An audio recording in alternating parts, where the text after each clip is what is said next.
And we are live. Great. Welcome to the February 1st, 2022 meeting of Marine Resources Committee. I'm Senator Dave Mehrmont, and we have a few public hearings today.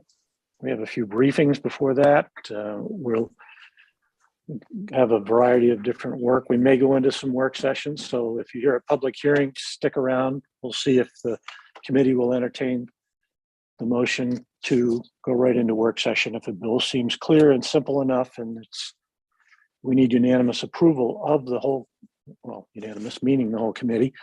So that's what might happen today. I'd like to welcome Linda LaCroix, our clerk, and Lynn Caswell, our analyst, who have been doing some great work keeping us all organized. I'm glad you're back after being out for a week, Linda. Happy to be back. I bet, huh? Okay. Yes. And we'll move on to introductions of the committee by themselves. And I'll start with my wonderful co-chair, Representative McCrate, and then I'll go around the horseshoe picture I have here. Thank you, Senator. I'm Jay McCrate, representing Harpswell, West Bath, and Northeast Brunswick in the House. Okay, so let's go to Representative Fockingham. Are you here? I am. Oh, there you go. I'm here. Good morning, Senator. Good morning, committee. I am Representative Billy Bob Fockingham from Winter Harbor. I currently represent House District 136, which goes from Steuben on the east to Hancock in the west along the coast of Maine. Good morning. Hi, and Representative Alley. Yes, sir.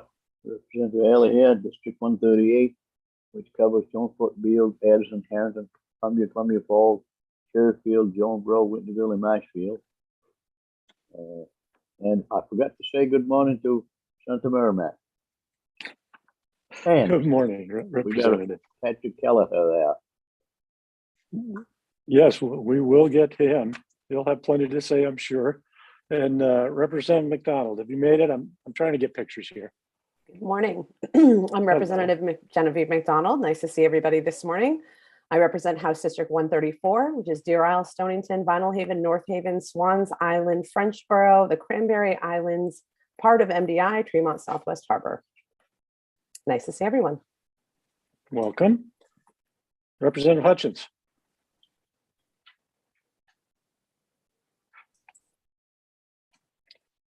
Okay, well, when he comes in, he can say hi. Representative Stanley.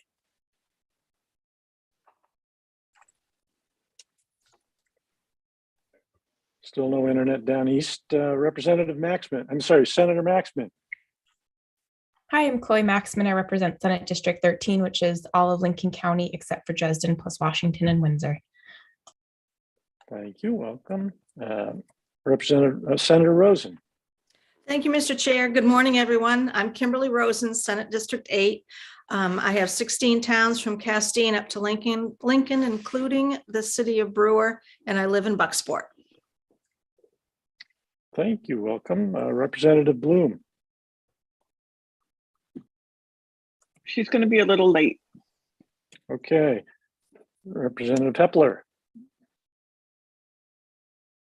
Good morning. Well, greetings from my Farmington office.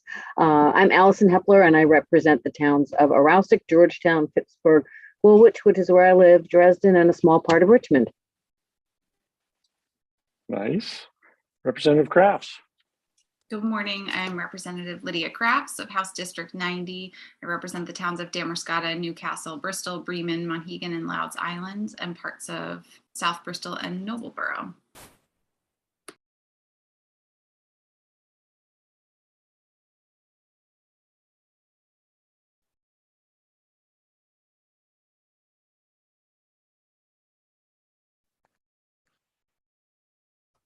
It's going to be like that. Representative Thorne.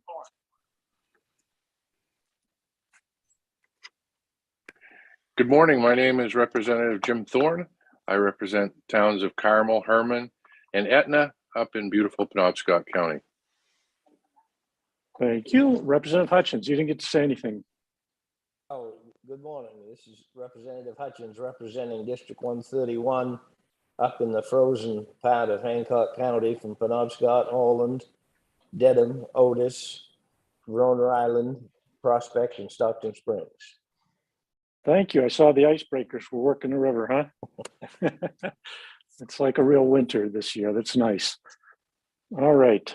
I already said hi to our staff. That's nice. Welcome everybody who's here. We do have a quorum. And as an overview, this is another thing that electronics went away. So hold on just a second. And all right, that'll take a minute. We're going to have some briefings. We'll start with the ASMFC and Wales by the commissioner. And by then, maybe the rest of this will come up. Welcome, Commissioner Kelleher. Thank you, Senator Merrimont, Representative McCreight, members of the committee. I'm Pat Kelleher. I'm the commissioner at Maine DMR. Senator Merrimont, I thought you were giving the ASMFC update, so I didn't prepare anything.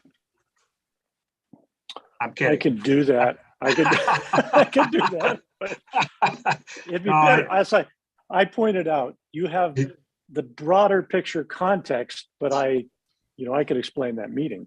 Yeah, no, I'm kidding, of course, but so we, both Senator Merrimont and I and members of my staff, Megan Ware in particular, and then Steve Train, who is the governor's appointee, participated in last week's ASMFC meeting. There are three major actions at ASMFC that are happening right now.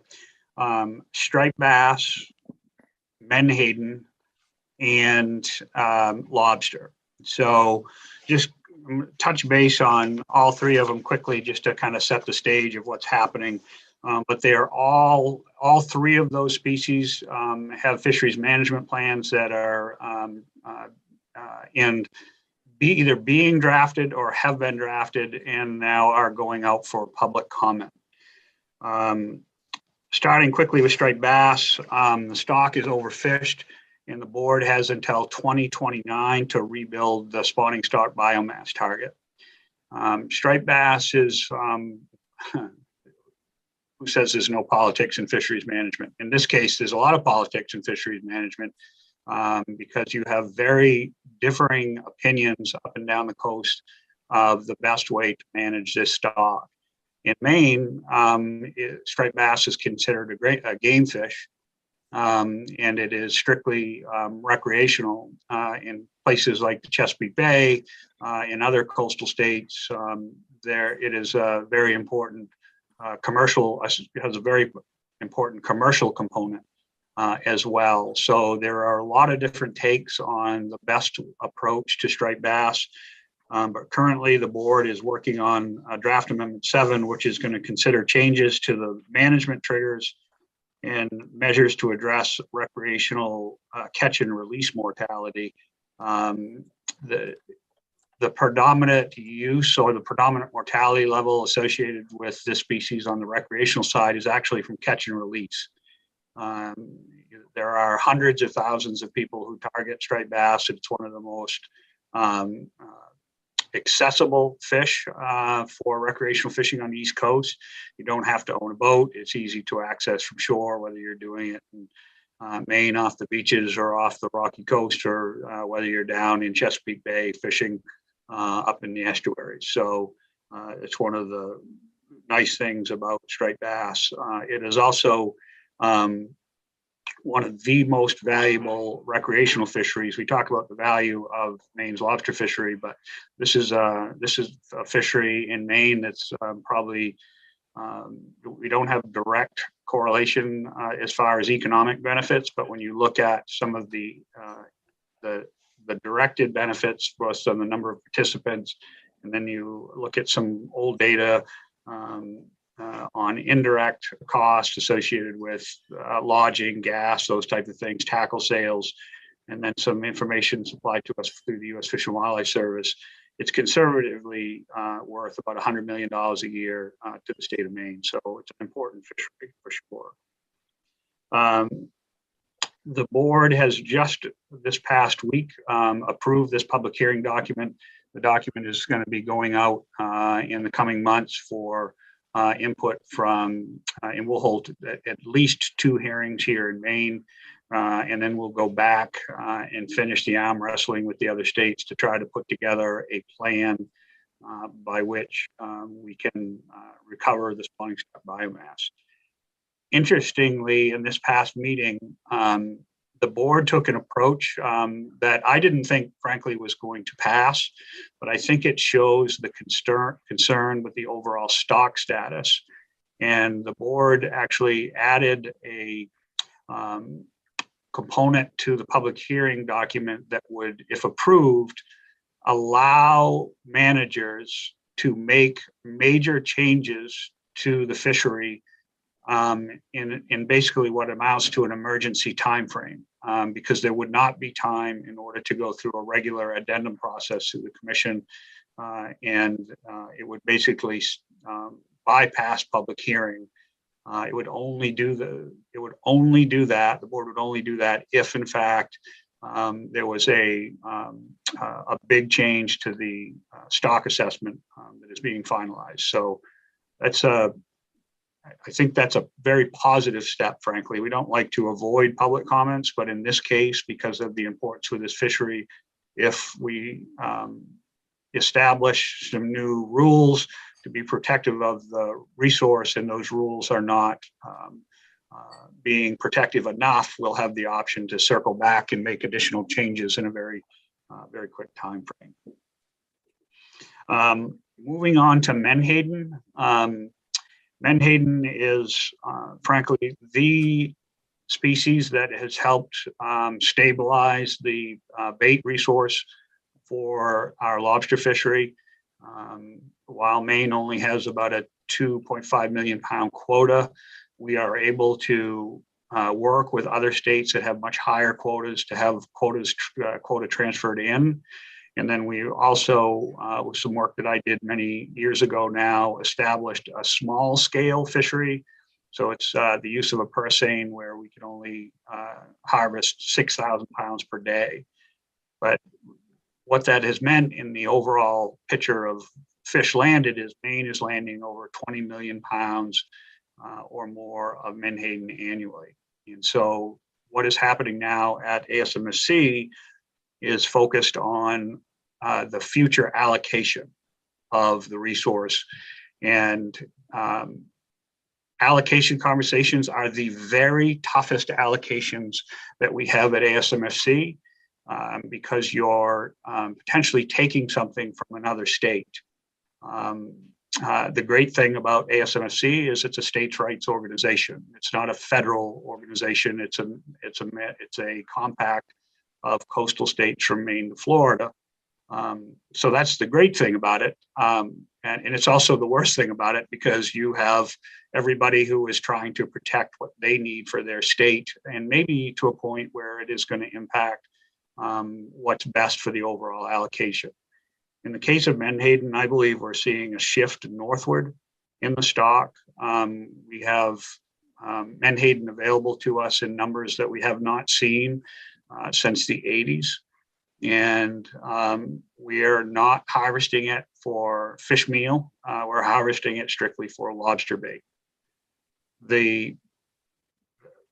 One of the bigger discussion points through this amendment process as the board continues to draft a public hearing document is to address that fair and equitable allocation, as I said. And states like Virginia, who have Omega Protein, which is owned by Cook Aquaculture, they control over 80% of the resource.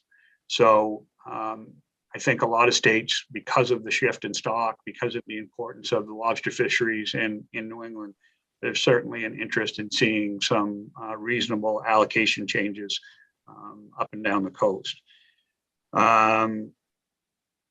In the process of doing that, the small scale fishery is being called out to some extent. Right now, the small scale fishery as it exists does not count towards the overall quota. Those harvests don't count to the overall coastwide quota. There are a lot of people that think it should. In fact, we don't necessarily disagree with that because what we do is try to get enough quota transferred into the state of Maine to ensure that we can count our small scale catch towards that overall quota. I think that's sound, sustainable fisheries management. And then the other piece of our fishery is what's called now I'm just lost my train of thought. We have a segment of the coastwide catch that is set aside for the New England states, and it's called episodic event quota. And there is roughly 1% of the overall quota. It's about 5 million pounds roughly that is available for Maine, New Hampshire, Connecticut, Rhode Island, and actually New York can access it as well. Maine has harvested by far the most of that episodic on an annual basis. Although we're now seeing, because of the stock expansion, we're seeing other states like Massachusetts and Rhode Island also looking to access the episodic quota. So we're trying to make a determination through this document that we're working on now is whether that is the right approach that we currently have, whether it should be expanded to potentially include all states, whether it should be done away with altogether. Frankly, if we were able to receive, a 20+ million pound quota for the state of Maine, we wouldn't necessarily need episodic. I'm not sure that will be where we end up in the long run. So as far as the development of a draft public hearing document, we'll want to make sure that that is included within the options that will go out to the public. This public hearing document was not finalized at this last meeting. As Senator Marymount can attest, it is a giant public hearing document with many, many, many options.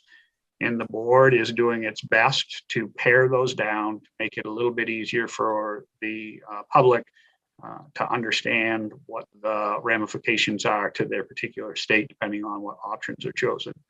So the plan development team, the PDT, has been given some further direction by the Menhaden Management Board.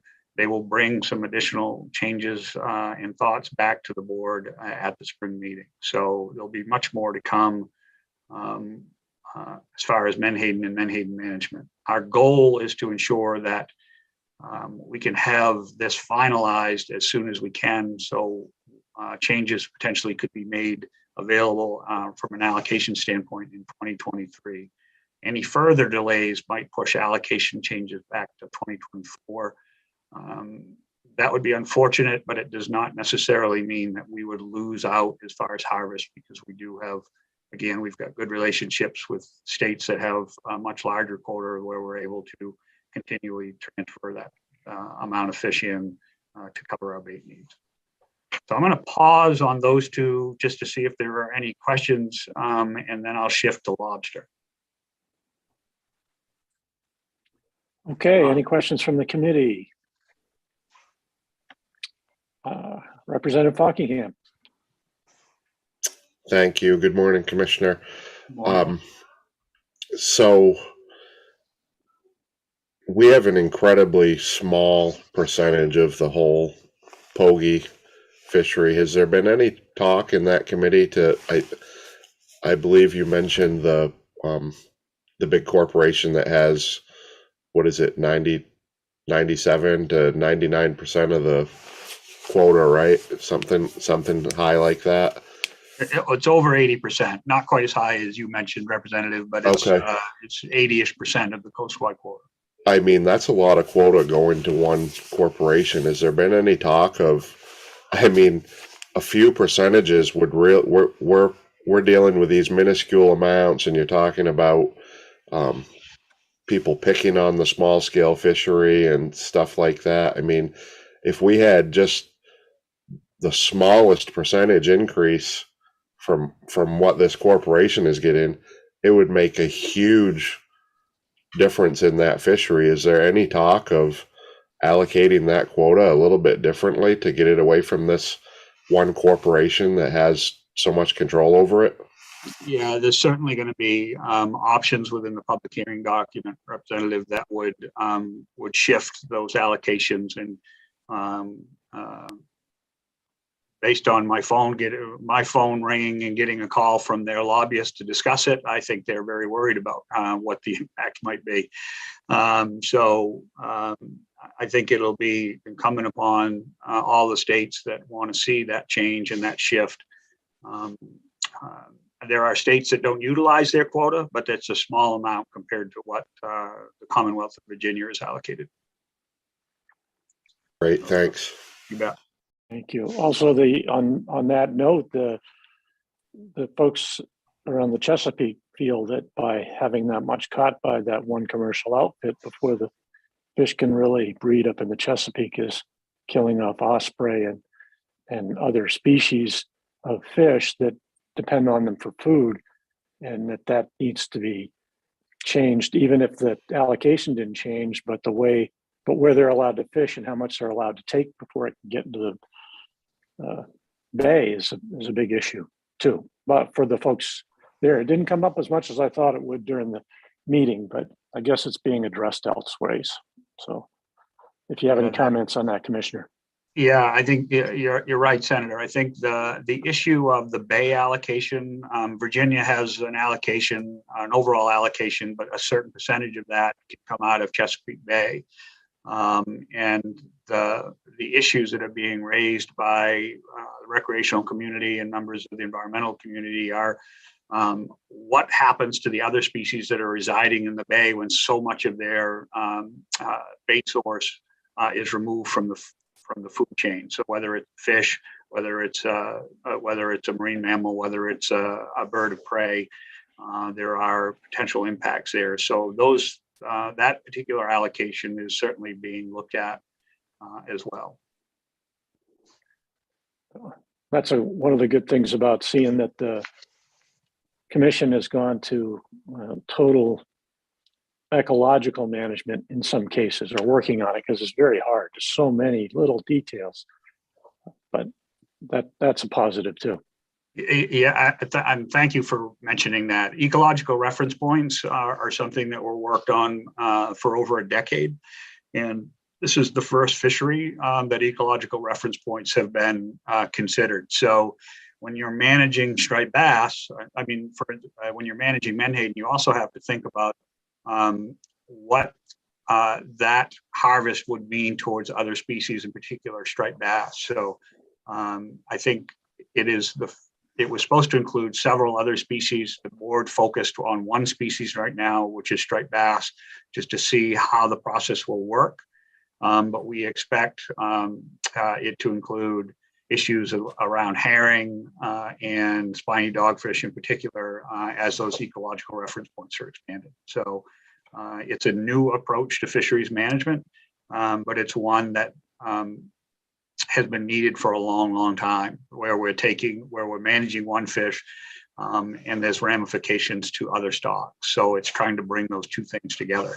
I think we don't want to take anything but baby steps in that approach to make sure we understand how it works before we start utilizing it across the range of species. Thank you, Commissioner. And I don't see any other questions. So if you'd like to move into lobster. Yeah, so lot going on with lobster. There's two addendums in play at ASMSC for lobster. One is moving forward, and we've already held public hearings on, which is an addendum to utilize cellular-based trackers on lobster boats that fish in federal waters. The need is kind of twofold. There's a benefit to having better spatial resolution of where the fishery is taking place. That information can fit into stock status updates in the future for better management of the resource. But there's also, from a spatial standpoint, the issue of competing uses in the Gulf of Maine offshore wind is one, as we've, as an agency, have reviewed the sightings of the experimental wind array that the state's energy office is moving forward with. What we quickly realize is we don't have a lot of the detailed data we need as far as the footprint of the Maine lobster fishery, because right now we only have 10% harvest reporting. So having a more finite scale of the data and the use of the Gulf of Maine by lobster harvesters would certainly be a benefit there. And we also believe firmly that from a whale perspective, understanding how we will manage the balancing act that we find ourselves in, that we're going to talk about next, between the use of lobster gear and the presence or lack of presence of right whales. What is clear is that we will not see the federal agency backing down on issues around right whales. If I was a betting man, I would bet you that that you will see more closures in the future, and having very detailed data available to help offset the size and scope of those particular type of closures would be very beneficial in the long run. I don't have to tell you that there are detractors from this, the use of trackers within fisheries management. The lobster fishery is the last federally managed fishery that without trackers. Almost actually every other federally managed species has what's called a VMS, which is a satellite-based tracker. Here, in order to have the resolution we need, we would use, it ends up not being real time. It's a system that pings every minute to show where the boat is located, and then that information is stored on the unit, and then that is then, when the boat is back in the cellular range, as it's steaming back in, it would dump that data. It is also a potential enforcement tool when we're dealing with complaints of gear molestation. As well, we'd be able to utilize that information from a Maine Marine Patrol standpoint. This is also information that will, this is critically important, that will be protected under both federal and state confidentiality laws. So nobody can just call us up and say, hey, we want to see where Billy Bob's fishing today. That is something that would be protected as part of the process. We held 2 virtual public hearings. They were commission public hearings. The information from that public hearing, or the 2 in Maine, and then the ones up and down the coast, are being compiled, and then there will be a lobster management board meeting, likely sometime in March, to determine whether that would be approved or disapproved. So that is one addendum as far as the Maine lobster fishery that is being looked at through ASMC. The second addendum, which created a little bit of excitement, I think, in the lobster industry last week, is the resiliency addendum. What is in play here is to ensure that as we see the decline in the lobster stock, that we have defined triggers that would be utilized to create stock stability, and specifically the spawning stock biomass stability. The Maine lobster fishery in LMA1 is touted as one of the most conservatively managed fisheries in the country. That is certainly the case when you see the success we've had over the past decade plus. In 2016, we had the highest landings on record, well over 120 million pounds. And at the same time, we were putting the final touches on management structure in southern New England, which had collapsed.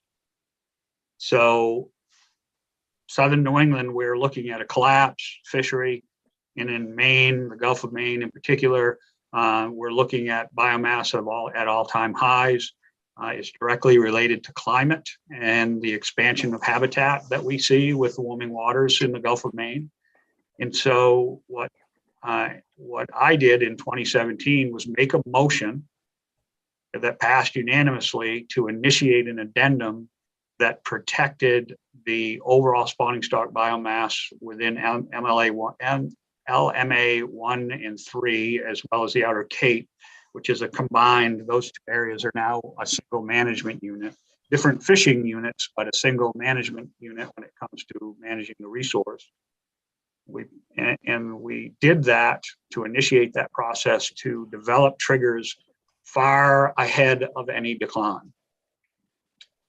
That's an approach I tried to take with the industry 10 years ago when we talked about creating a licensing structure that would be reactive in an equitable fashion if we ever got to that decline through a tiered system. That was never approved by the legislature.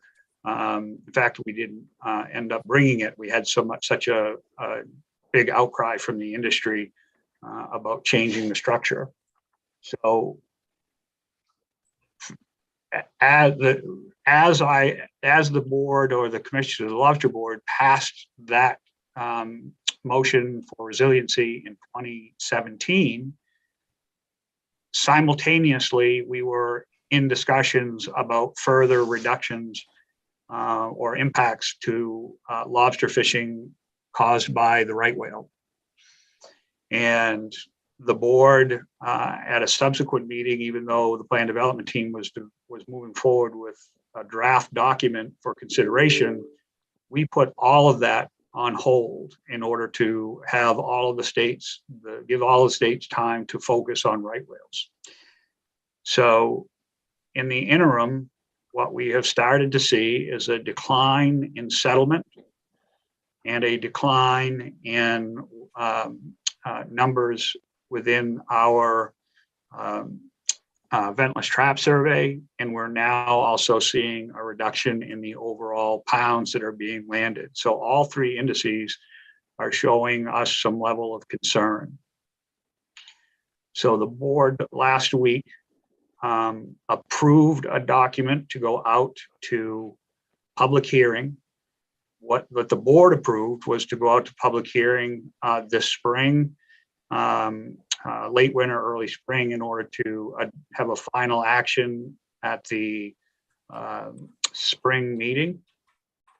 But on Thursday at the policy board, after further consideration and thinking about the lack of time that I would actually have to go out and discuss this in very finite detail with the industry, I asked the policy board to further delay action until August. That means we would not have to do public hearings on the resiliency addendum until June, July timeframe. And that would hopefully by then we'll start to see a decline in COVID and we can hold a bunch of face-to-face meetings with the industry. It'll also give my staff time to work with the technical committee at ASMFC on lobster to compile all of the 2021 data. So we'll even have a better picture if this soft trend is continuing. But there is some indications that we will be seeing maybe as much as a 20% decline in the overall spawning stock biomass of lobster. And so some level of action is probably needed. The other thing that we will not have is an understanding of what any additional whale rules that could come out of the court or come from further action from the National Marine Fisheries Service might have from a resiliency standpoint. Because if there was a draconian action by the court, that could have a side benefit of protecting the stock, depending on the amount of effort that it might impact. So we'll have probably a little bit better idea of what might be coming down the road from potential court actions before the board would consider any action in August. The actions that would be considered are gauge changes, both minimum and maximums. There are V-notch requirements. There are vent requirements. There's a standardization of the approach of allocation of trap tags. Some states actually, even though it's an 800 trap limit, some states actually issue 880 tags, basically making it an 880 trap limit for some jurisdictions. We don't do that here in Maine. You have to show that you've lost traps in order to then come in and get some replacement tags. So I think the other jurisdictions are looking at Maine as an example on how to allocate trap tags. So I will take a deep breath and pause there, Senator, and open it up for any questions. Lots of information. Thank you. Representative Buckingham. Thank you, Senator. Yeah, this is, Commissioner, this is the part I had circled on my calendar. I just want to take a minute to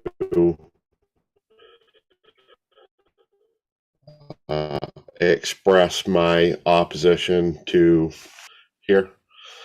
I think that this is basically making law-abiding fishermen wear ankle monitors, and I don't see that it has any management purpose.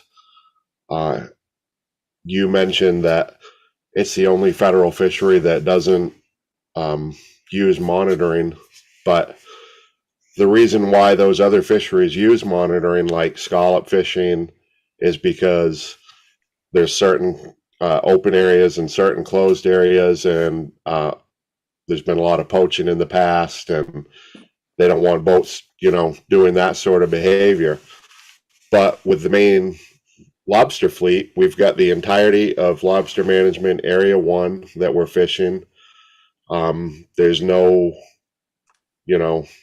people aren't going into restricted areas or anything like that. There's not really a management purpose to this. You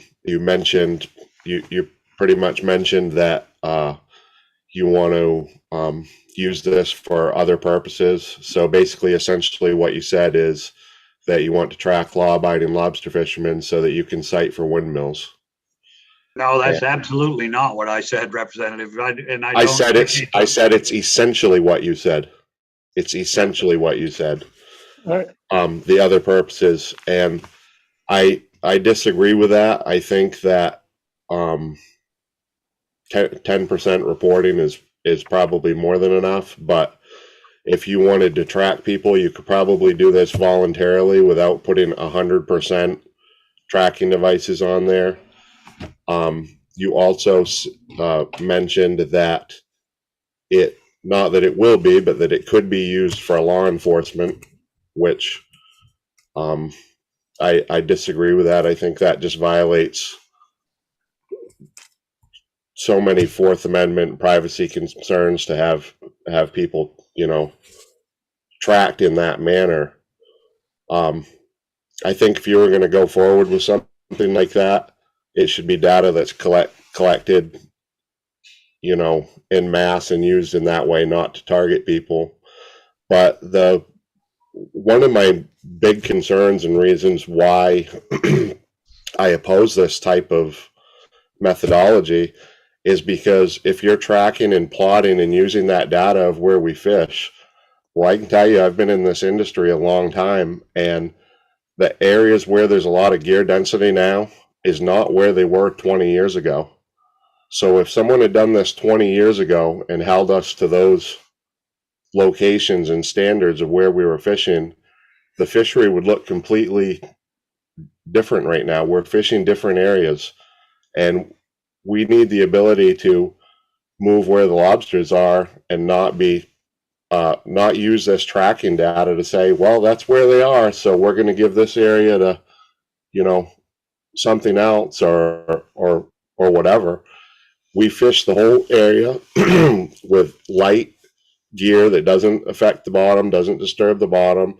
And I just think that we should have the liberty to move within that area without having this data used against us, because I don't see any good reason how this data is going to be used to support us. And with the amount of stuff that we've got coming at us from the federal government, the fact that this isn't coming from the federal government, and then we're going to add it on top of what we're already facing, it's going to be costly, burdensome, and like I said, it's basically the same as making law-abiding people wear ankle monitors just to see where they're going. So I really wish you guys would go back on this, take a step back on this, and if you want to implement something that gives you a little more data, I think you could do it voluntarily rather than mandatory 100% tracking. So I wanted to get that out there. Yeah, I respectfully disagree, Representative Buckingham, on many of your points. This is not something, one, that will be overly cost prohibitive. We're not talking about the cost of like a federal VMS unit. We're talking about a $200 unit that has very inexpensive monthly data costs. In fact, we're trying to find ways to cover the cost of those units for the industry. It's not 100% coverage. It is federally permitted vessels only, so it would not include state harvesters, state water only harvesters. And the point that you raised about how the fisheries change it is exactly the reason why there would be a benefit from this type of data. So we can show how the fishery is changing and better understand how that is happening over time. I think those are things that the technical committee at ASMSC from a resource standpoint continues to be concerned about, and how this fishery is shifted both offshore and northward. We see, if we start seeing signs like we had in southern New England, I would hope that we would want to take every opportunity to have tools available to us to manage this fishery. The economic consequences are great here, and having the right tools for good management is critical. I understand all of the other reasons that you're raising and are concerned about, but I think those issues have all been dealt with as far as the privacy issues.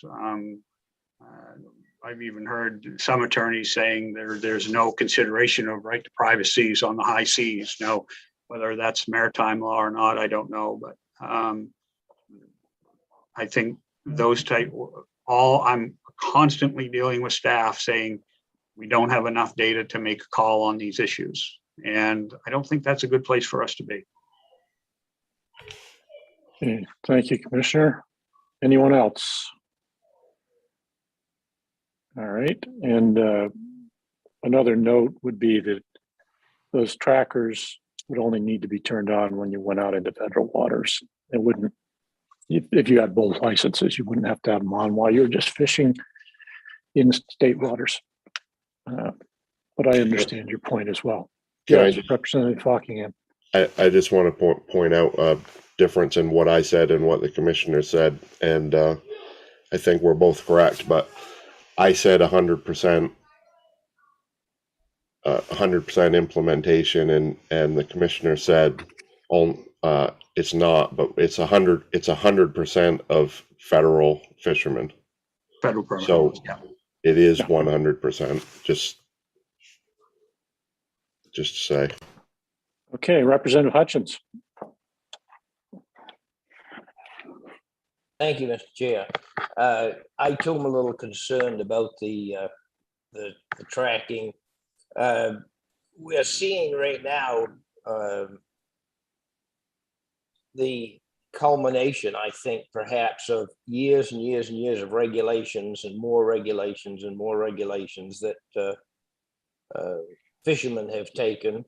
And it puts me in mind of what's going on in Canada right now, where 80,000 truckers have decided they've had enough of regulation, not the same thing, of course. And they've gone and are trying to close down Ottawa peacefully to try to make a point.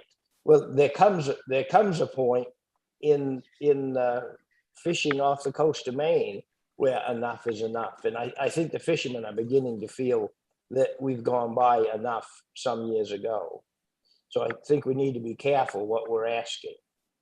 Thank you. Thank you. And briefly, I noticed Representative Bloom has joined us. If you'd like to say hi, Representative. Hello, I'm Representative Lydia Bloom from York, House District 3. Good morning. Good morning. Thank you. I think everybody else had a chance to weigh in. If you didn't, both to introduce yourself or to question this part of the presentation. And seeing no hands, we will move on.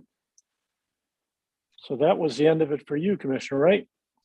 Yeah, then will move on to Wales. There we go. Is Deidre on? Deidre, are you going to share your screen? I am on, and yes, if that's okay, I will share my screen for the slides about the whale regulation.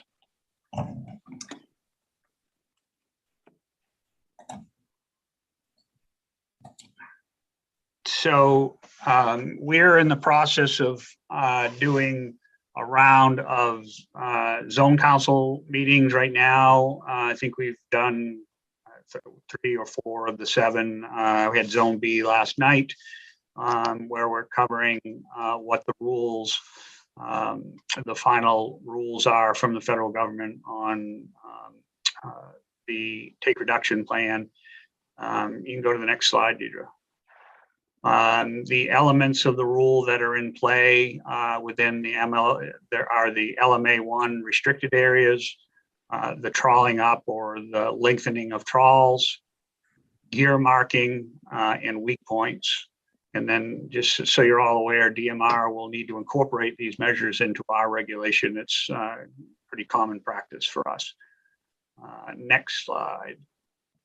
There was a lot of talk in reporting of the restricted area in the press that this area just became available to fish again today, and this area is a fairly sizable area that stretches between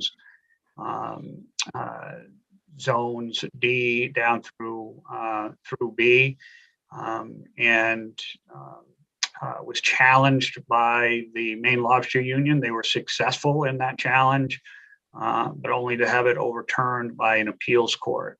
So the implementation was delayed, but it was ultimately put into place, and will remain in place until the court finishes. The court does have to finish its review. I'm not sure where the Lobster Union is with plans for continuation of those conversations in front of Judge Walker, but I believe there is an opportunity for them to do that.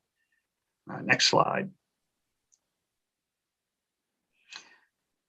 The other major component of this rule that the department worked with the industry on was to develop trawling up requirements for all of the zones.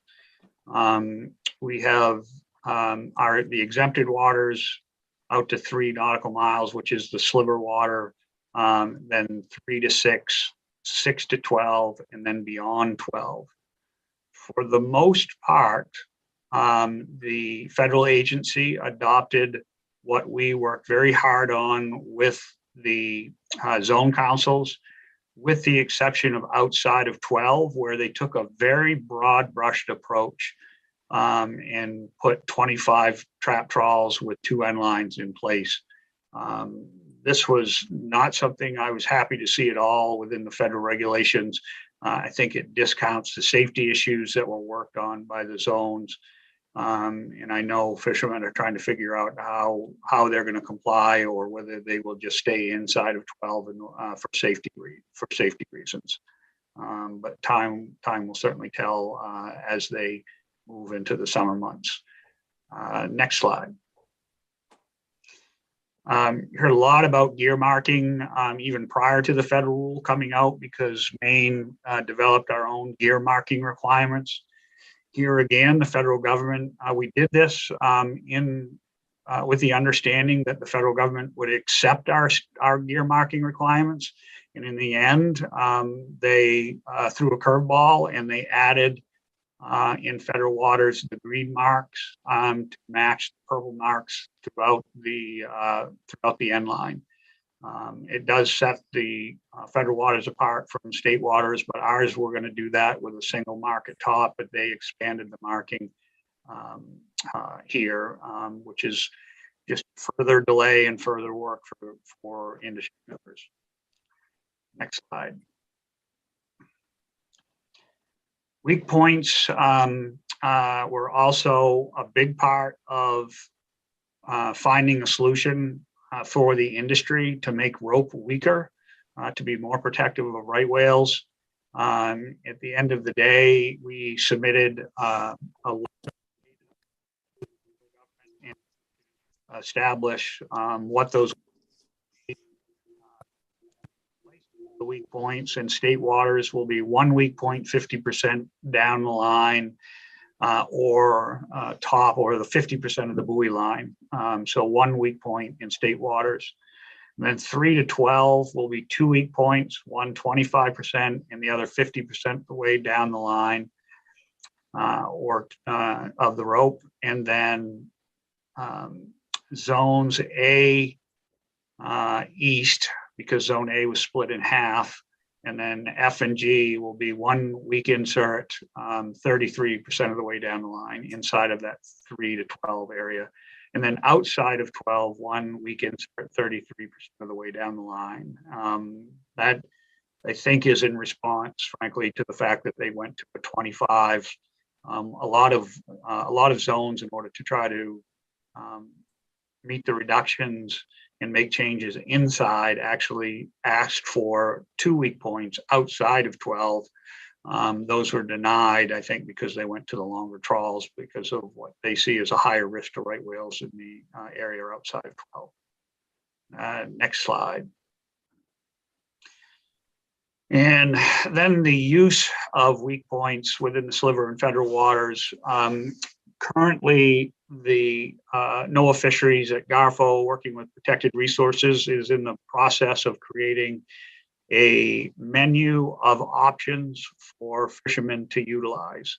The South Shore, on the top left of the screen is the South Shore sleeve, which is not well liked, frankly, by fishermen in Maine.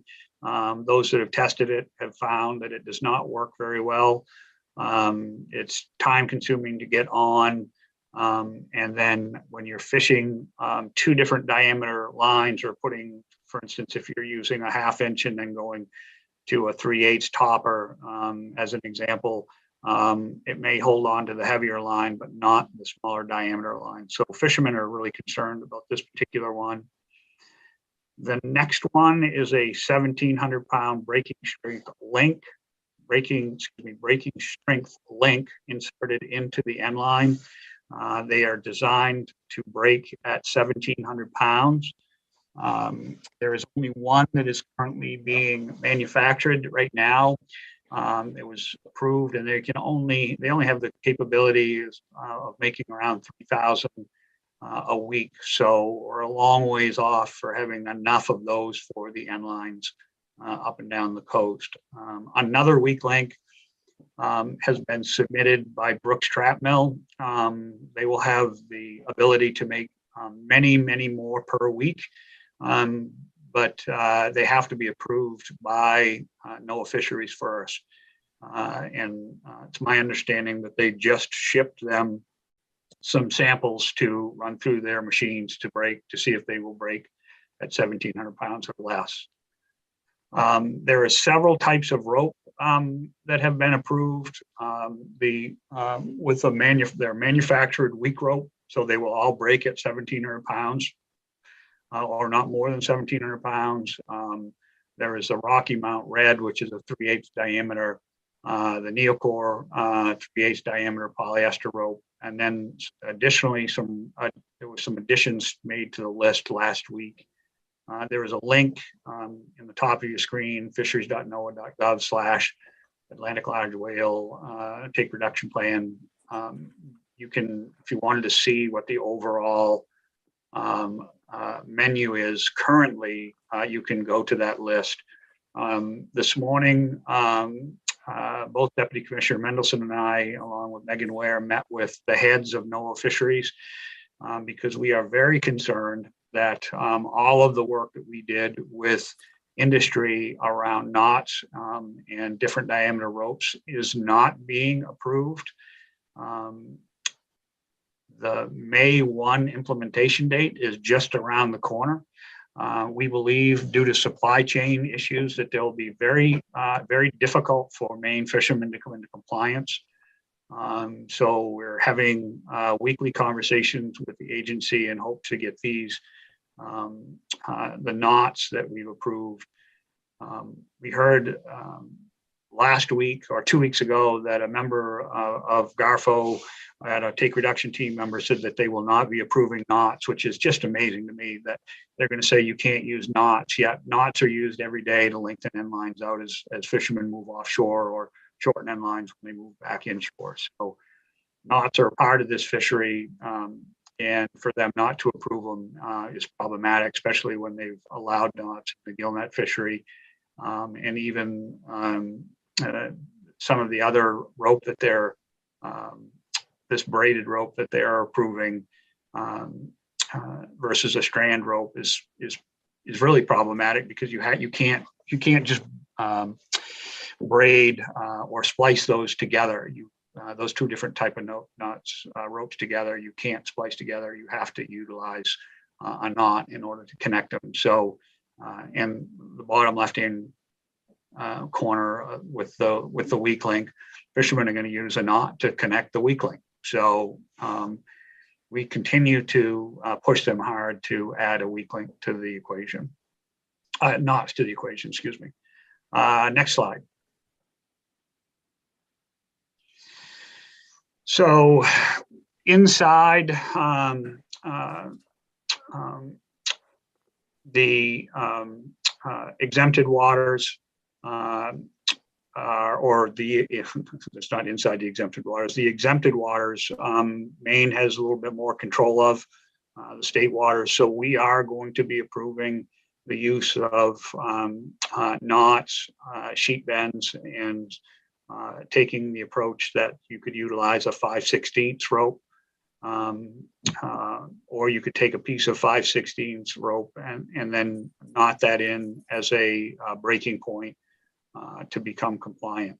So we have some additional flexibilities in state waters, and we're going to utilize that flexibility that we have and not be constrained by the federal rule there. So we're continually working to develop what that will look like in the long term. Next slide. And I guess we can, any questions, if does anybody want to see any of those slides or reference any of those slides? If not, I'll have Deidre pull them down. I don't see anyone. You can take them down. Thank you. So there is a lot there. I think Representative Hutchins, it goes to your point of fishermen having enough, right? I mean, there is a lot there. They have gone through a tremendous amount. They've worked very closely, and we appreciate the working relationship we have with industry to try to develop rules that they could live within that are also protective of the North Atlantic right whale. The federal agency did accept many of what of the suggestions that we submitted in writing when the rule was in draft form, but they said they certainly did not go all the way. And this is not the end. I don't want anybody on my screen to think that we are close to being at the end of this. In 2025, based on the conservation framework that is spelled out within the biological opinion, there is another 60% reduction on top of the 60% reduction that was just taken place. And then in 2030, there would be an additional reduction to have all reductions total 98%.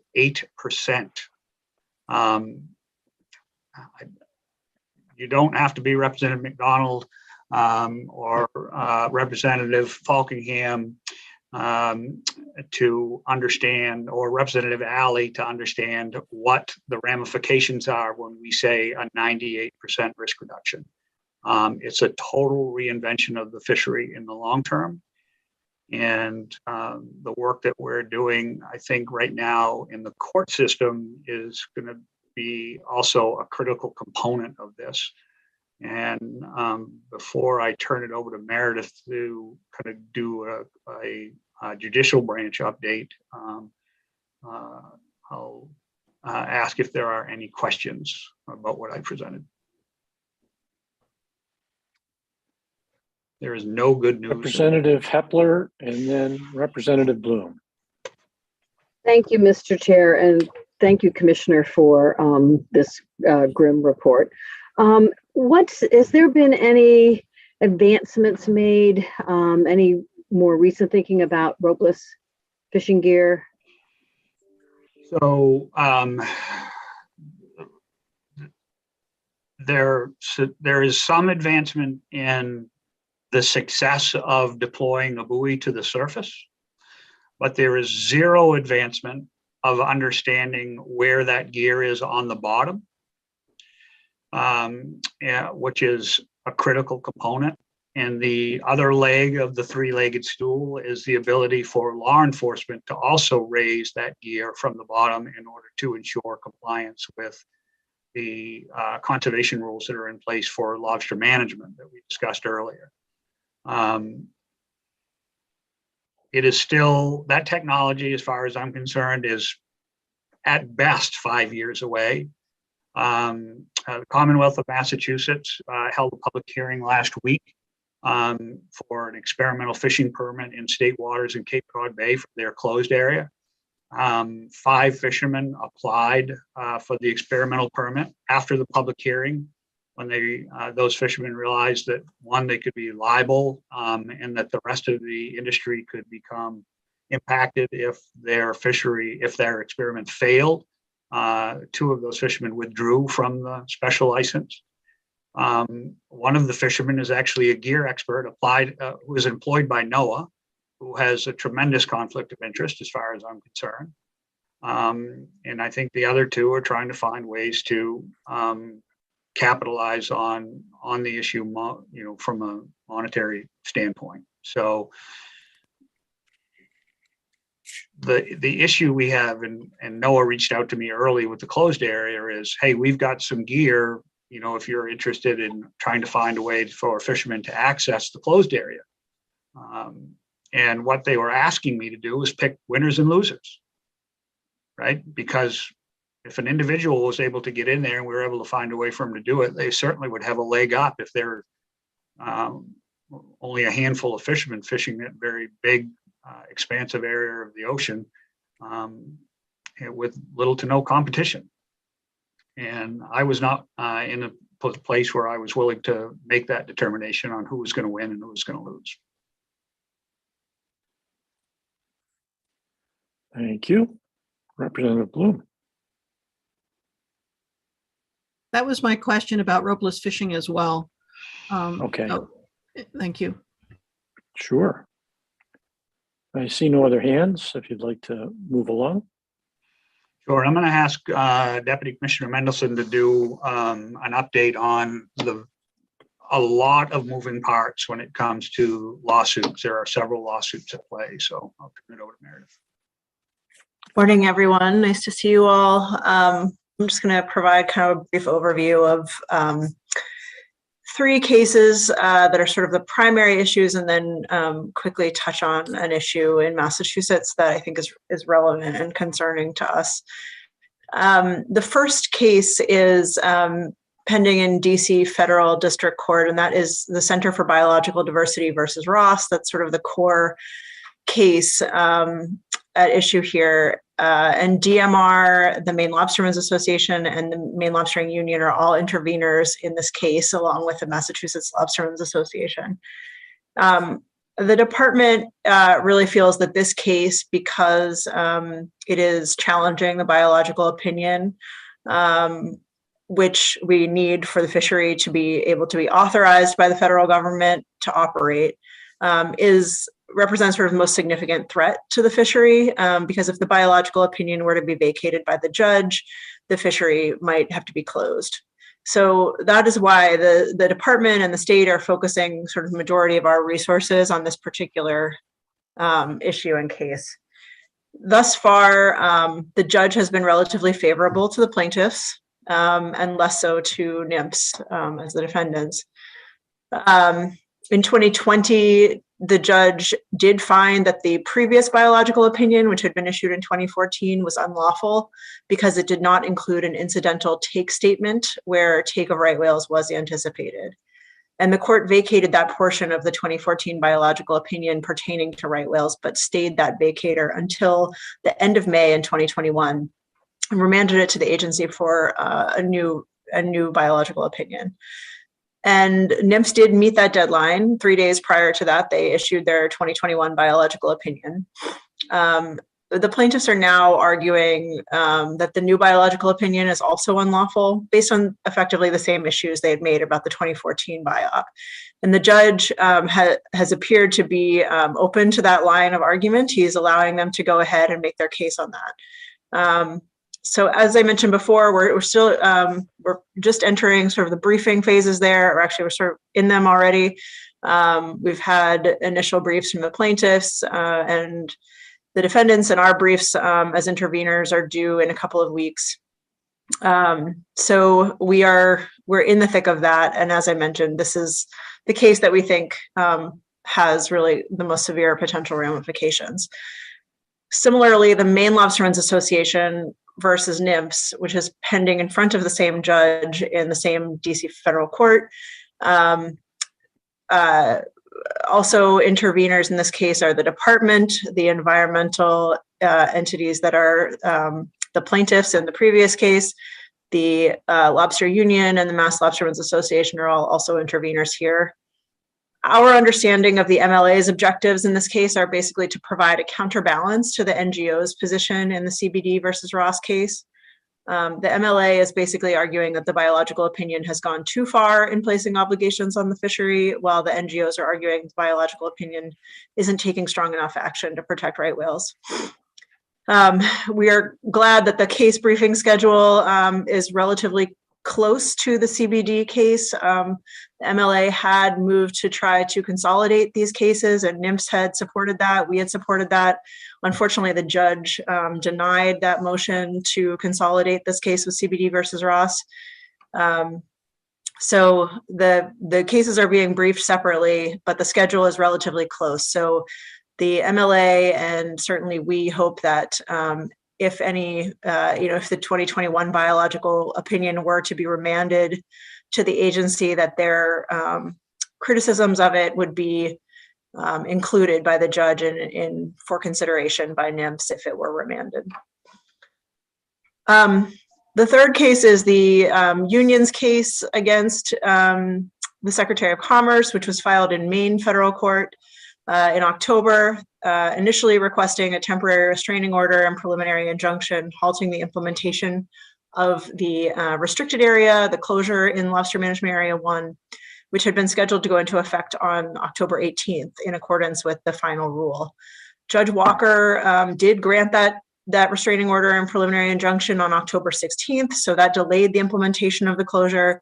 NMFS appealed that and won that appeal, which is what allowed the closure to go into effect later in October. And I think it's worth noting that at the time of their appeal, NMFS did state that the delay in implementation of the closure might impact their ability to authorize the fishery. And so I just raised that as a concern that they've continued to raise, that any sort of reduction in risk may impact their ability to authorize the fishery. Obviously, the union disagrees with that position. So this case will see further briefing. That was sort of just on the initial temporary injunction. So sort of long-term challenge to the closure can still be heard at the district court level, and I anticipate that will go forward. I'm not aware of any timeline on that. And as I mentioned, there's just one other thing I wanted to raise. There is a gentleman who has filed a number of challenges to right whale protections and fisheries over the years, Max Strahan, who you're probably all have heard his name. And he has filed a number of complaints in the last couple of years in Maine, in Massachusetts, and in DC. I won't talk about all of them. The one in Massachusetts is sort of interesting note. It was recently dismissed for lack of standing. But in an unusual move, the judge there did make an indicative ruling that laid out a path for Strahan or for others to pursue in the future on appeal, which we anticipate is likely to happen. And in that indicative ruling, the judge said that she would direct Mass DMF to continue seeking an incidental take permit. And that if the permit was denied by NIMS, that Mass DMF would be directed to cease permitting vertical lines in state waters. So that's obviously a very concerning outcome if NIMS feels that they're not able to issue an incidental take permit for the fishery, for the state waters fishery. That could lead to some concerning outcomes for vertical line authorization. I will stop there. I think one of the key things to just to add on to that last point that Meredith made is, I mean, the Maine fishery is much, much different than the Mass fishery. They have a very high concentration of feeding right whales and aggregation of right whales versus Maine. So we are in a very, very different place. However, that has not stopped the ENGO community to focus within their last motions to focus on Maine state water fishery as well. So we are certainly pushing back hard against that within our briefs that we're supplying. And if just while I've got the floor, and if I'm duplicative, I apologize because I got sidetracked here while Meredith started her talk. I think you're all aware that Maine DMR has hired outside legal counsel with the approval of the Attorney General and the Governor. We have retained a firm out of Seattle, Washington. They're the firm that we found that had the best experience when it came to the Marine Mammal Protection Act and the Endangered Species Act. They've worked, in fact, they worked as outside counsel on similar issues for the state of Alaska. So there are no there's no surprises, I think, when it comes to how the law works, and they have a really good understanding from a commercial fishery standpoint, the interplay between the laws and the conservation needs. So I think we're in good shape as far as the attorneys we've hired. You will see from the department as part of a supplemental request, a fairly substantial request when it comes to covering some of the ongoing costs that we'll need. Governor Mills has supported us with a $230,000 from her discretionary funds. And then we're currently utilizing funds from an account that was frankly not meant to cover legal fees. It was meant to deal with emerging issues. Hard to not call this an emerging issue. But we're hoping to get an expansion of general fund dollars to help cover the ongoing legal fees we're gonna incur. And just to scare you a little bit more, they could exceed $1 million in legal fees. Thank you, Commissioner. Representative Bloom. Thank you, Mr. Chair. I missed the first part of your presentation, but my question is related to the talk about, is there any progress on involving Canada in these things? And also, is there any ship strike reduction measures being put in place? Because that seems to be the real issue for the right whales. And I was just wondering what progress has been made on that. I know you're focused on fisheries, of course, but any word? I don't know where the federal agency currently is with ship strikes, but they are working on a ship strike rules, new ship strike rules, and we hope to see something soon that will actually be meaningful. As far as conversations with Canada, there is a new assistant administrator for NOAA. Her name is Janet Coit. That's who we were on a call with earlier today. The previous AA did not bring us into any conversations, even internally, about Canada. Here, she has actually taken the time to reach out to us, to talk to us ahead of their meetings with Canada. And I think she is interested in trying to find ways to bring us into the fold, either formally or informally in the future. So I feel like we have made some progress on the Canadian conversation. That's great. Thank you. And it seems to me, I hope on the ship strike thing, if you think it's going to be really meaningful, it should be. There should be heavy, heavy penalties for whatever whatever's causing these ship strikes, because they can do it to the fisheries, then they're going to have to do it to the shipping industry. I should hope. Yeah, at the end of the day, we need meaningful regulations in the shipping industry that are going to avoid collisions, right? And so we're hoping that that's what's going to be put forward. Representative Hutchins.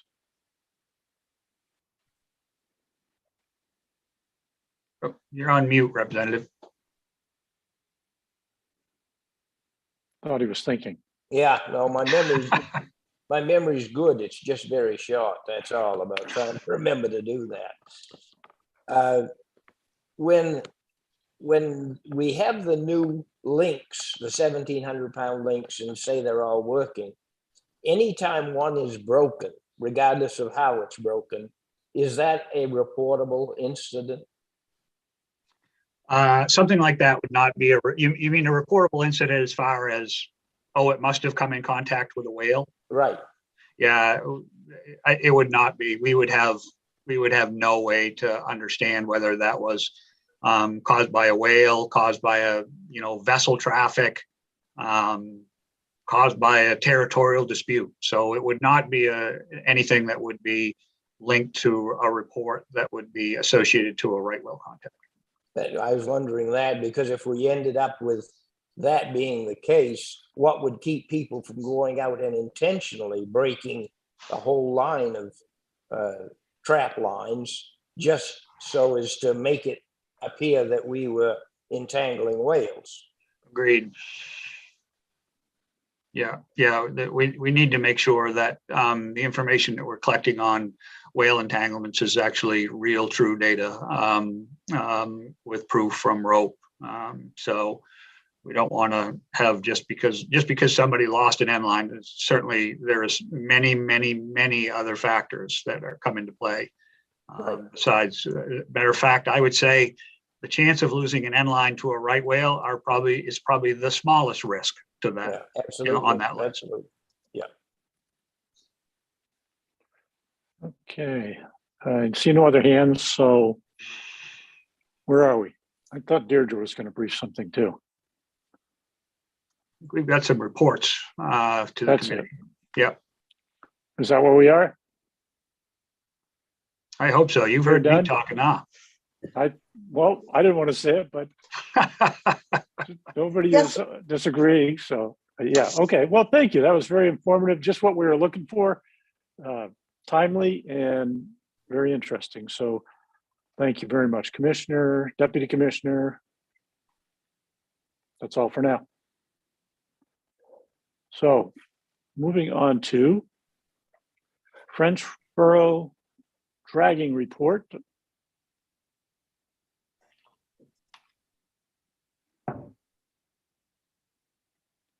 I think that's Deirdre, isn't it? Yep, Yes, thank you, Senator. Senator Marmont, Representative McCray, members of the Joint Standing Committee on Marine Resources. My name is Deirdre Gilbert. I'm the Director of State Marine Policy at DMR, and I am providing this report back on LD 332, which you may recall from last session was a bill of Representative McDonald's.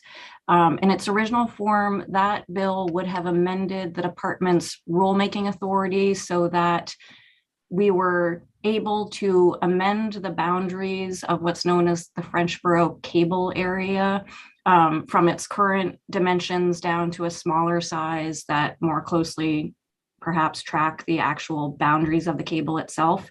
And in the course of the conversation last session, the department had explained our interest in the current boundaries is largely around the fact that that is what makes that closed area enforceable from patrol's perspective.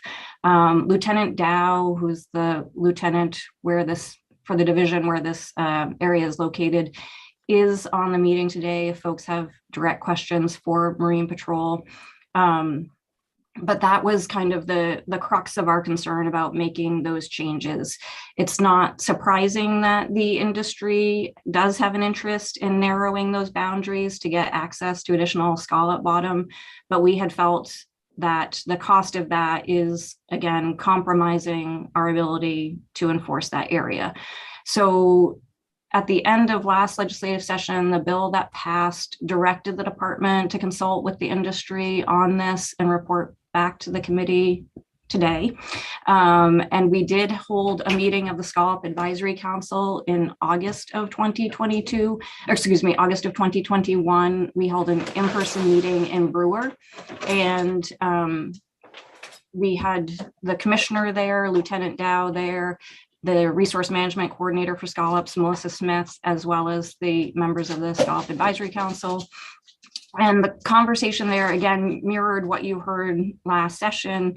The industry still feels like there is potential to change those boundaries, give them access to greater bottom. The department still feels that if we were to do that, inevitably it will create a situation where there is poaching and we will not be able to enforce that. I think my perception of this conversation is that we've kind of been talking at cross purposes with one another, because the industry feels strongly that technology has improved both with regard to marking cables and with regard to fishermen's ability to avoid cables. And we are in agreement on that point. Those are both good developments that are very helpful in avoiding cables getting dragged up.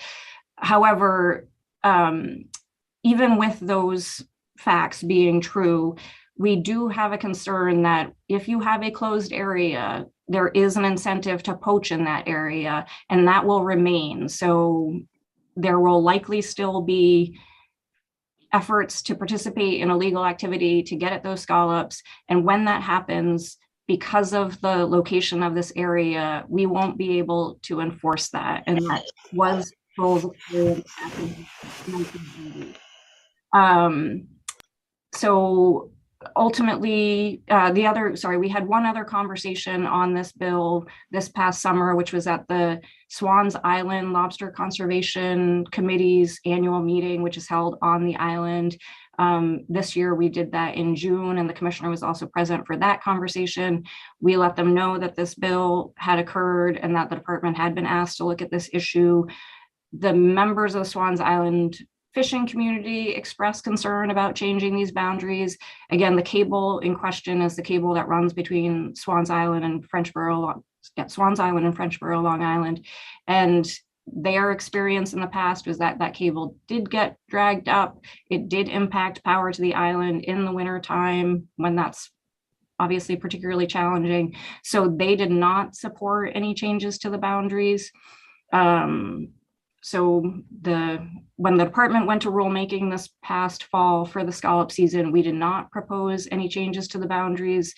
And at this point, we would not intend to make any changes in future seasons. That's kind of the summary of what has happened since last session.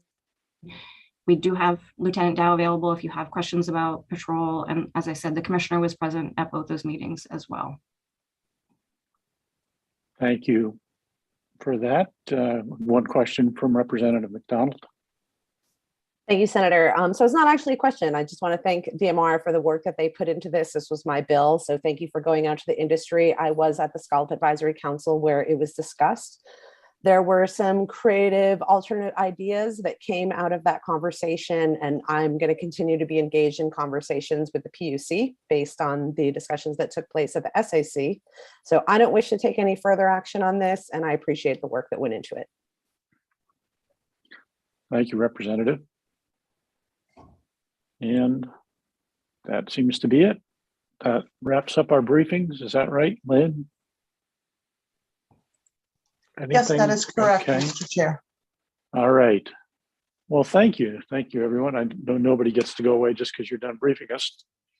Well, unless you do and we don't know it. But we're going to move into the public hearing part of our agenda today. And we also are going to change the order just a little bit, even though maybe it doesn't matter at this point, but we'll do it anyway because I'm not going anywhere. And we'll put LD 1759 first, then 1742, and 1898 third, which I think works for Representative Stover as well, since she had some other commitments for a while or something like that. Well, we'll figure that part out in a bit. But I need to read a little bit of stuff about a public hearing. Since the first one of the year, I will read because I've forgotten some of the things. And there's a new script, although I didn't really see where it was changed, but I'll get to it. So you do have a quorum, and we are here today to invite public comment on legislation. And I'll give you a little information related to the fact that this is in an electronic format. And since folks in the public might not have done this for a while, this meeting is currently being live streamed on the committee's YouTube channel. Means if you're a participant in the meeting via Zoom, you can be seen and also heard if your microphone is unmuted. People on the Zoom meeting waiting to testify cannot be seen or heard until they are called upon to speak. This meeting will be recorded and available to view on the committee's YouTube channel soon after this meeting has concluded. And we are recording, so this is all available now. So if you check the name of your Zoom square and it's not you, please rename yourself.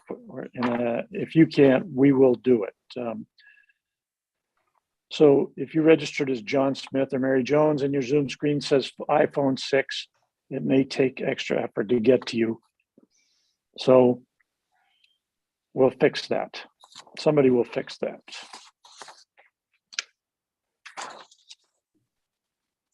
I guess that must be the change part, right, Lynn? Where you're now getting to name yourself so that you're called by the appropriate he, she, her, them, that sort of stuff. You can add that stuff. We respect that and want to make sure you're appropriately called upon. And I guess people are getting offended by being called Mr. iPhone 6. I'll let you know when it's time for, that's all right. Format's new, it's not that new.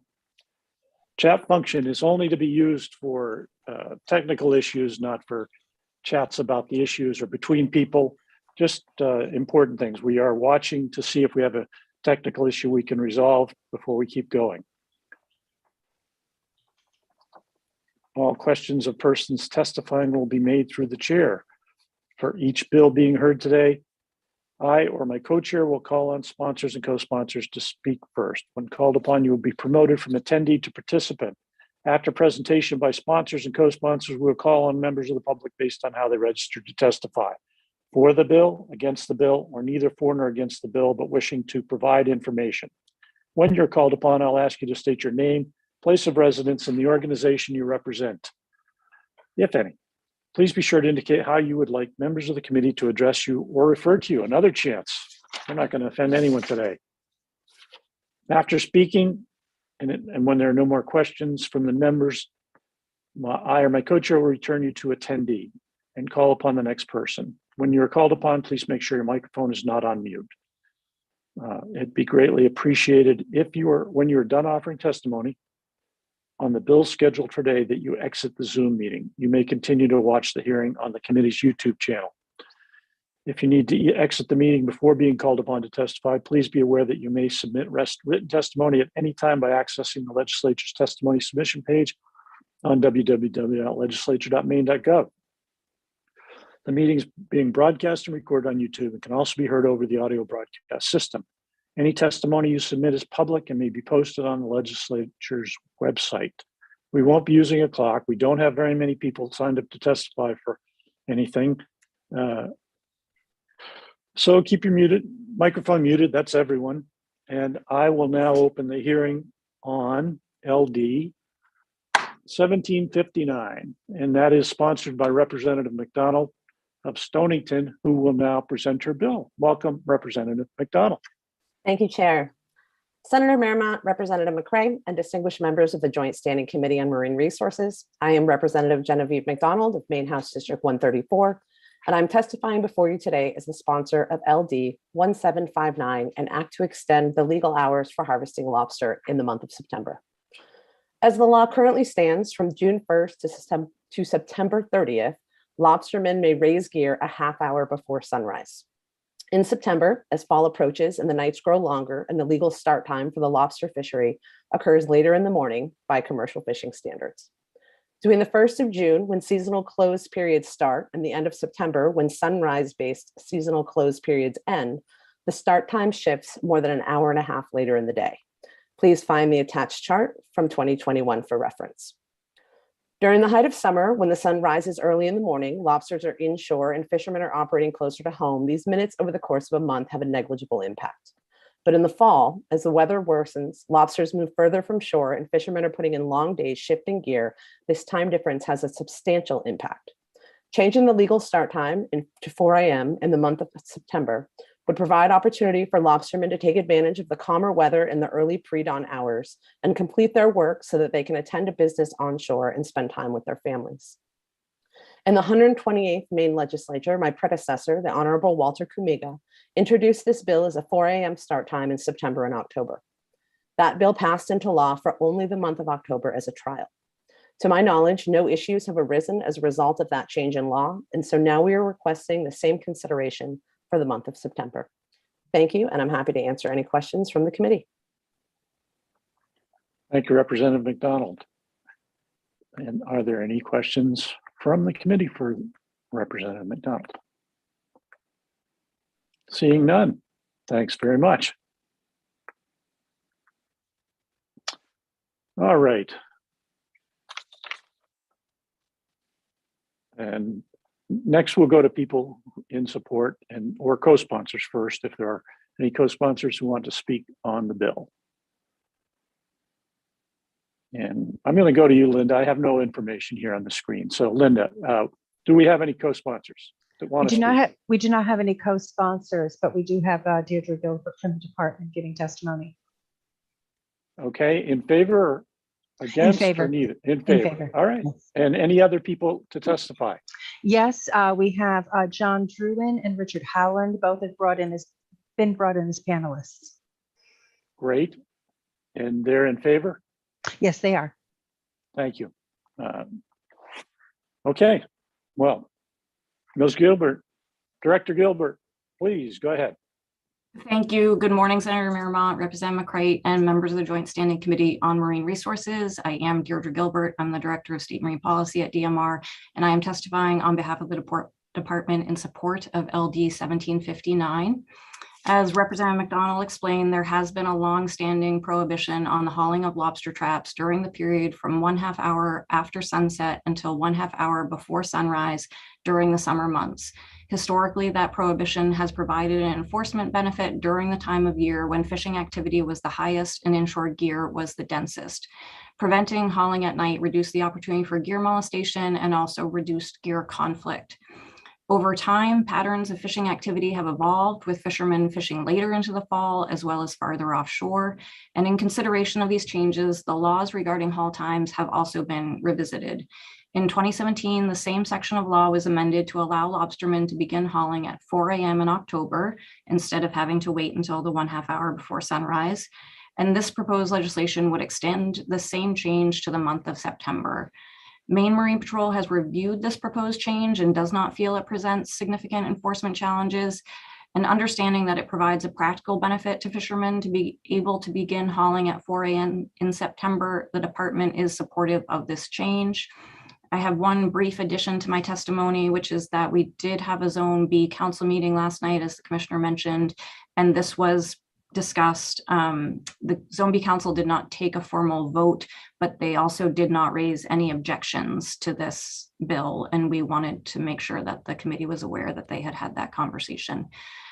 Thanks for your consideration, and I would be happy to answer any questions. Thank you, Director. I don't see any questions. And thank you. Linda, who's next? Next, we have John Druin. Mr. Druin, please go ahead with your testimony. Thanks for being here. Say your name and the town you live in, please. Yes, good morning, Senator Merrimatt. Thank you. Thank you for the opportunity today to speak in support of LD 1759, an act to extend the legal hours for harvesting lobster in the month of September. My name is John Druin. I'm a cutler lobster fisherman and have been so for 42 years. I am chair of the Zone A Lobster Management Council, a member of the Lobster Advisory Council, and the DMR's Commercial Fishing Safety Council. At a time when so much is being asked of fishermen due to whales, wind, and other entities, giving the fishermen a bit more time to conduct their business is a no-brainer. With the new regulations coming down from NOAA, where fishermen will be required to trawl up and use weak rope and weak insertions in their lines, it is safe to assume that our days will take longer. Having an earlier start time will help us to get our day's work done. Fishermen won't haul more traps or land more lobsters, as those comments have been said in the past. But LD 1759 just allows the fishermen to get their work done in a timely fashion. By getting our work done, it will help fishermen conduct their business, and for those wishing to, allow them time to be involved and attend the countless meetings which deal with whales and wind and the multitude of issues facing the industry. In recent years, we have changed the start time for the month of October, and in far down East Maine, in the gray zone, with the commissioner's blessing, we were given the ability to haul 24 hours a day starting September 1st. Reports have been given, and to my knowledge, there have been no issues due to the earlier start times. If there are any safety concerns, as with all businesses and industries, technology has evolved to where we now are able to have LED lights on our boats, which allow us to see better out on the water than driving your car down the highway at 70 miles an hour.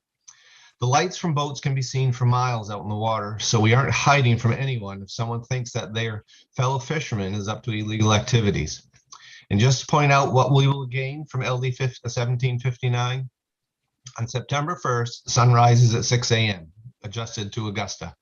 Legal haul time currently would be at 5:30, so we would gain an hour and a half, excuse me.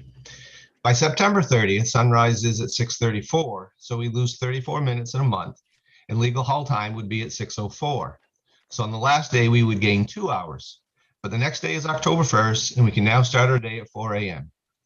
And a little sidebar information, on June 1st, sunrise is at 4:56, so legal haul time would be at 4:26.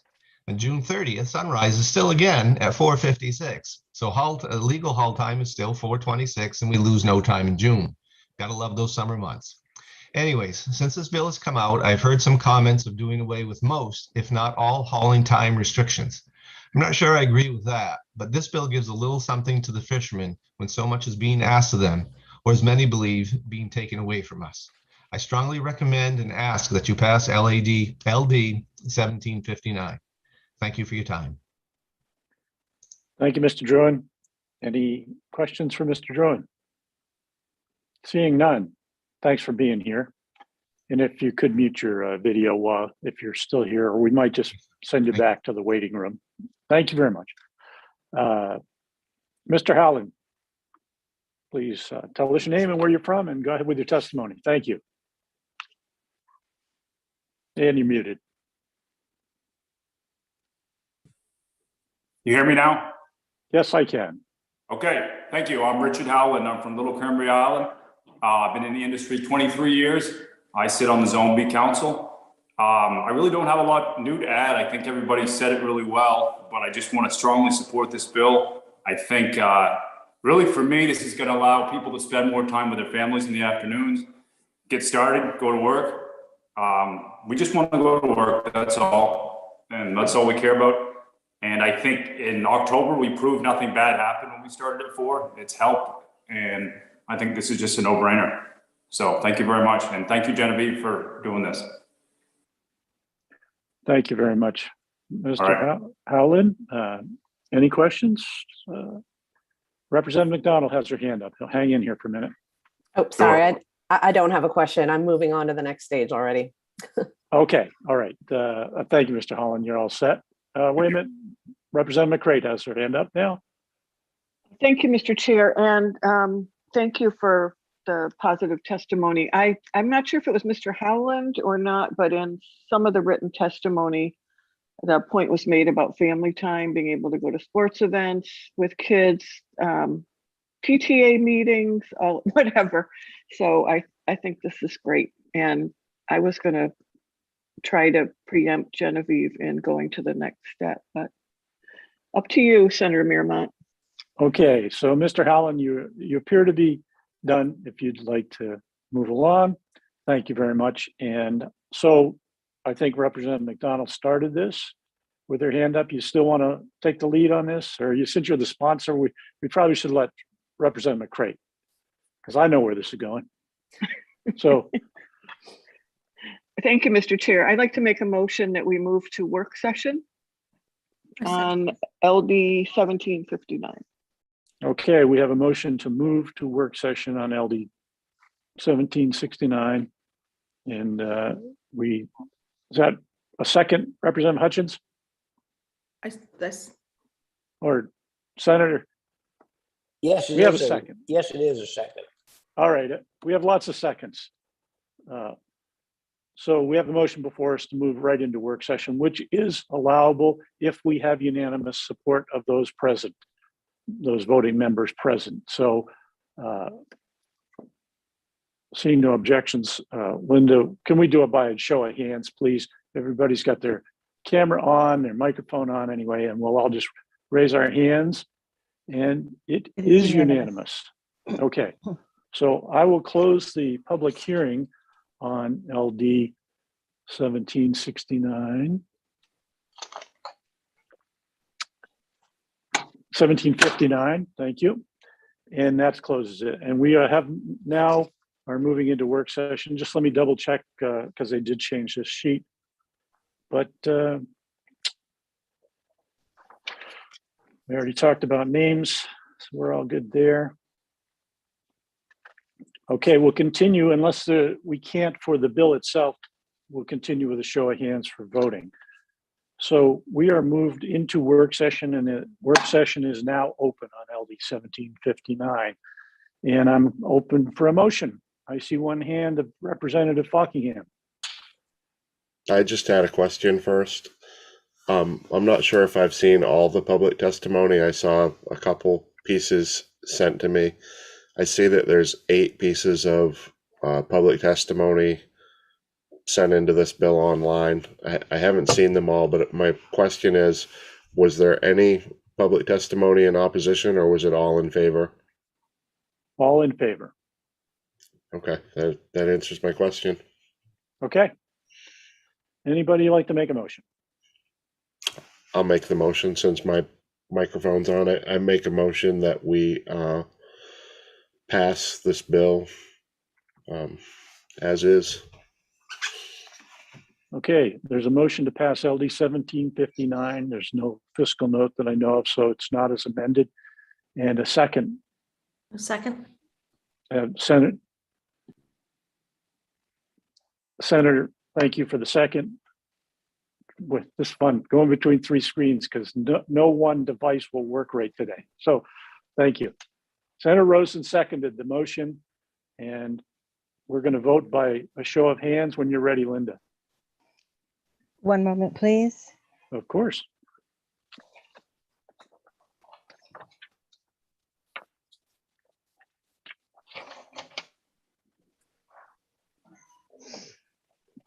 little swim before we vote. That's good. Oh, There we she's back. go. We're set. Sorry about that. All righty, starting with you, Senator Miramont, Yay. Representative McCray. And show of hands, okay, or do we have to do a voice vote? We have to do a voice vote. Okay. Yes. Senator Maxman, Yes. Senator Rosen, Yes. Representative Ali, you need to unmute. You're there. Yes. Representative Falkingham, Yay. Representative Bloom. Is she no longer with us? Okay. Representative Hepler, Yes. Representative McDonald, Yay. Representative Crafts, Yes. Representative Hutchins, Yes. Representative Stanley is not with us, and Representative Thorne. Yay. All right, so we have 11 in favor, 2 absent. The vote passes. Thank you, with 11 in favor. And 2 still have a chance to vote for 2 business days, which will not affect the outcome of this vote. But in any case, the motion passes and LD 1759 is passed out of committee. And that closes the work session on LD 1759. Thank you very much. Thank you, Representative McDonald, for bringing this. And she's gone, but that's okay. And we will now move along to My God. LD 1742. And my co-chair, Representative McCray, will take over chairing the meeting, and I'll present the bill. And actually, you'll have to open the public hearing unless you want me to. That's fine. Thanks, Senator Miramont. We've had one public hearing, but I'll go over the guidance quickly. Welcome again to the Committee on Marine Resources. We're assembled electronically for inviting public comment. The meeting is currently being live streamed on the committee's YouTube channel, which means that anyone who is a participant in the meeting via Zoom can be seen and also heard if their microphone is unmuted.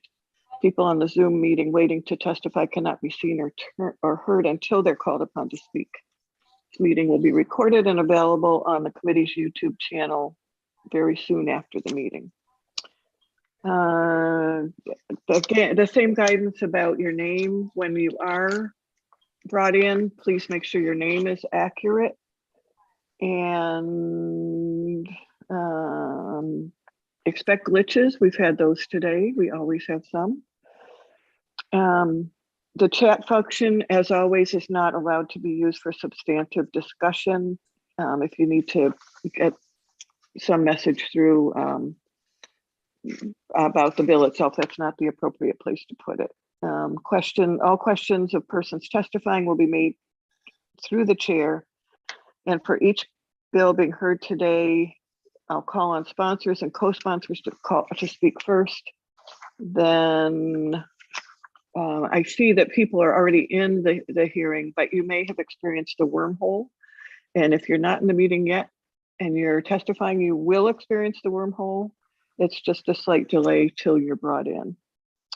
After you're finished testifying, we will probably move you out and back into the waiting room, but certainly please make sure you're muted and turn your camera off. Meeting is being broadcast and recorded on YouTube and can also be heard on audio broadcast. So just remember that all testimony is public and will be posted on the legislature's website. And let's now open the public hearing, and I'll turn to the senator who is introducing the bill. LD 1742, an act to ensure compliance with the Interstate Fishery Management Plan for American lobster. Thank you, Madam Chair, members of the committee, and for everyone else, I'm Senator Dave Miramont, and I represent Knox County, except for the town of Washington. I'm here today to present LD 1742, And the Atlantic States Marine Fisheries Commission was formed to become one of the primary organizations to regulate fisheries off the East Coast. Recognize that fisheries need a broader analysis to be able to manage them than any single state can accomplish. The commission has a staff of scientists and administrators, along with 3 members from each of the 13 East Coast states. The commission also meets with various government and NGO groups that have specific information about fisheries, ecology, biology, and weather. From this, the resulting decisions from the commission on how to protect specific fisheries become law. In certain circumstances, the commission must issue rules that need to take effect immediately, and there's no time to wait for the legislative process in individual states. This bill gives the Department of Marine Resources the ability to react as necessary when it is determined that a change must be made. And we were just recently dealing with the fact that New York's process is taking longer than what we needed to get done, because I'm a commissioner on the ASMFC. That's what I'm talking about now. And that's a problem. And we don't want to have a problem with Maine too. We need to react to situations that need addressing in a timely fashion. Thank you for your consideration. I'll let the representatives of DMR answer questions on the details of the bill because it is a department bill. Thank you, Senator. We will hear from the department, but any questions from the committee for Senator Merrimack? Seeing none, we'll go to testimony for the bill, any testimony against the bill, and then any testimony neither for nor against. And I see that Director Gilbert is here speaking for the bill. Please go ahead. Thank you, Representative McCray, Senator Merrimont, members of the Joint Standing Committee on Marine Resources. I am again Deirdre Gilbert, Director of State Marine Policy at DMR, and I am testifying on behalf of the department in support of LD 1742. As Senator Merrimont said, this is a department bill, and we are grateful to him for sponsoring it on our behalf. At present, both the minimum, which is 3 8/32 inches, and the maximum, which is 5 inches, legal size of lobster is specified in statute. Similarly, the minimum vent size is specified in statute. Commissioner may specify in rule a different vent size, but only as appropriate for the minimum legal size of lobster in effect, which would suggest that the department could not change the vent size in rule unless there had been a change in the minimum size of lobster. The concern about having these management measures in statute instead of regulation is the amount of time it would take to implement a change if such a change was required through the Interstate Fisheries Management Plan or the FMP for American lobster adopted by the Atlantic States Marine Fisheries Commission. As you are aware, states are required to comply with changes to the management plan or risk being found out of compliance, which can have consequences for a state's ability to sell the regulated species out of the state. While no changes to the lobster gauge or vent size are imminent, there has been recent progress on draft addendum 27 to Amendment 3 of the Interstate Management Plan for American lobster, which could result in changes in the future. And just for clarity, that's what the commissioner was referring to as the resiliency addendum this morning. It's separate from the addendum that pertains to the trackers. So the resiliency addendum was initiated in August 2017, and it sought to increase the resiliency of the Gulf of Maine, Georges Bank stock by considering the standardization of management measures across lobster conservation management areas. The commission's work on the draft addendum was slowed due to prioritization of work on right whale issues, but it was reinitiated in February of 2021 with a new focus on the development of a trigger mechanism that would automatically implement management measures to improve protection of the Gulf of Maine Georges Bank spawning stock if the trigger is reached. The draft addendum was presented to the Lobster Board at their meeting on January 25th, and it was approved for public comment. And as the commissioner said, that was subsequently delayed by the executive committee. So to be clear, the department is only seeking the authority to change any of these management measures in regulation if that change is made to the FMP and is required for compliance. If the department had any reason to propose a change to these management measures for reasons outside of the FMP process, that would still proceed as a legislative proposal. Thank you for your consideration. I'd be happy to answer any questions you may have. Thank you, Director Gilbert. Any questions from the committee?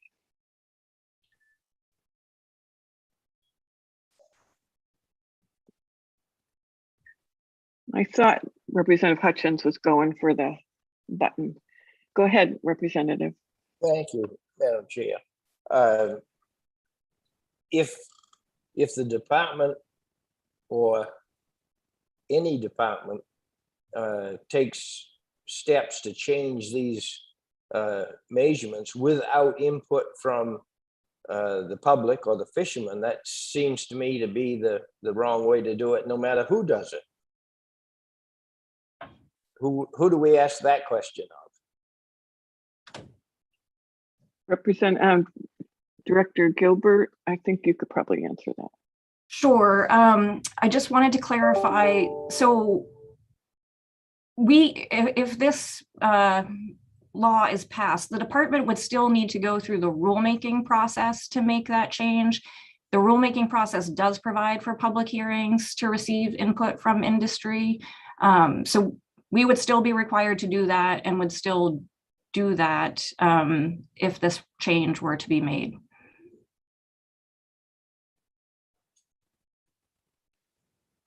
Representative Hutchins, do you have another question? Thank you. Any other questions? And the rulemaking authority, as you said, public hearing, comments from the public, it would be advertised. Is that what we're talking about? Yes, Representative McCray, thank you. When the department does rulemaking, we publicize notice of those hearings through the Secretary of State's office, through the department's website, and also through our Gov delivery systems for individuals who hold licenses of impacted fisheries. We do that 17 to 24 days ahead of the hearing, and then we typically remind folks when it's approaching, within a couple of days. So we follow the requirements of the Administrative Procedures Act with regard to holding those hearings and noticing them.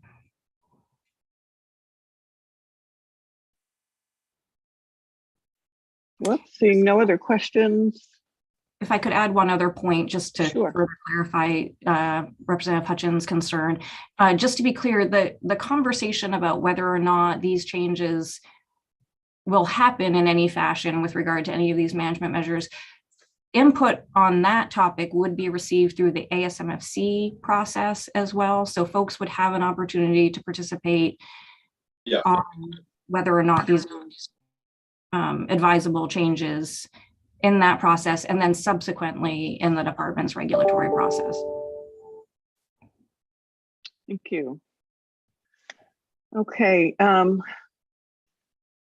Linda, I see no other testimony in favor. That's correct. I see one, Mr. Matt Gilley testifying against. Correct. Mr. Gilley, would you introduce yourself and where you're from, and then go ahead?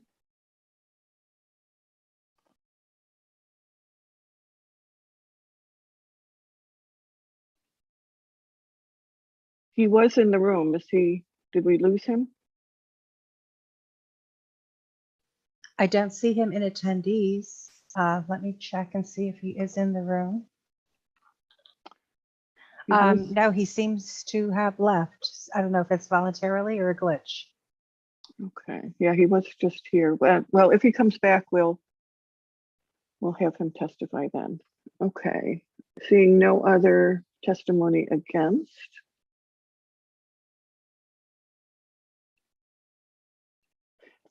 Let me move to neither for nor against, and we have Patrice McLaren signed up.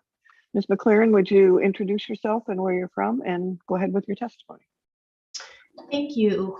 Senator Miramont, Representative McCray, and members of the Marine Resources Committee.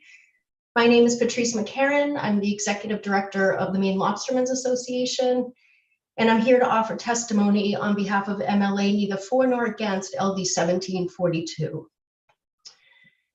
This bill comes before the Marine Resources Committee less than 1 week after the Atlantic States Marine Fisheries Commission voted to approve draft addendum 27 to the Lobster Fishery Management Plan for public comment. The goal of this addendum is to increase resiliency of the Gulf of Maine, Georges Bank lobster stock.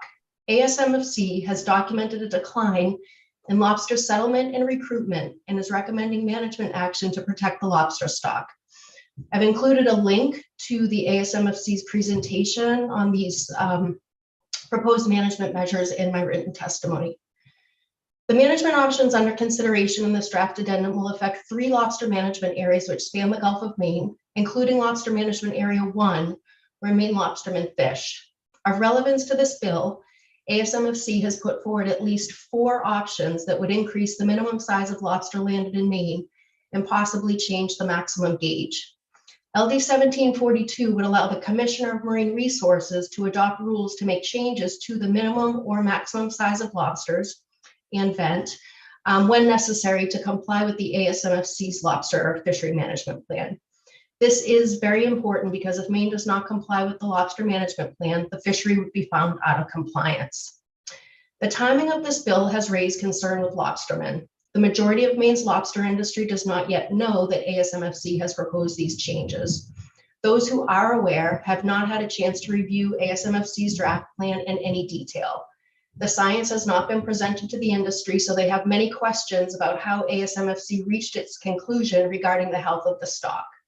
They point out that lobstermen significantly curtailed fishing effort in 2020 due to the pandemic, and many have reported a record or strong year of landings in 2021. They also have questions about the impact of an increased gauge on the lobster market. They fear that if the legislature adopts 1742, an increase in the legal minimum size of lobster may become a foregone conclusion. In our discussions on this bill, lobstermen have raised 2 overarching concerns with moving authority to make changes in lobster gauge size from statute into rulemaking. First, changes to the lobster minimum and maximum size are in statute for a reason. These are hallmarks of Maine's lobster conservation program that were purposefully put in statute to ensure that any proposals to change the lobster gauge are subject to a full legislative process. Second, while this bill does limit the commissioner's authority to change lobster minimum and maximum gauge size only to comply with ASMFC, lobstermen worry about setting a precedent for the lobster gauge to be managed through rulemaking. The fishing industry may not always have a commissioner whom they trust, and lobstermen worry that this authority could be expanded or abused by a future commissioner. The MLA offers a few thoughts on potential alternatives as you consider this bill, recognizing that if ASMFC makes any change to the lobster gauge, the state will need to act quickly to implement these measures to remain compliant. The committee might consider creating a bill to serve as a placeholder that could be quickly adopted by the legislature in the event that ASMFC makes these changes. Alternatively, rather than create a new authority in rulemaking that is specific to lobster minimum and maximum sizes, the committee might consider revising this bill to create a broad authority in rulemaking that covers any changes to any fishery management measure that may need to be adopted to comply with the ASMFC's fishery management plans. The MLA does understand the importance of the state being able to comply to changes in a timely manner, but we urge this committee to explore other options as it addresses this issue. Thank you for your consideration. Thank you, Ms. McCarron. Any questions from the committee for Ms. McCarron?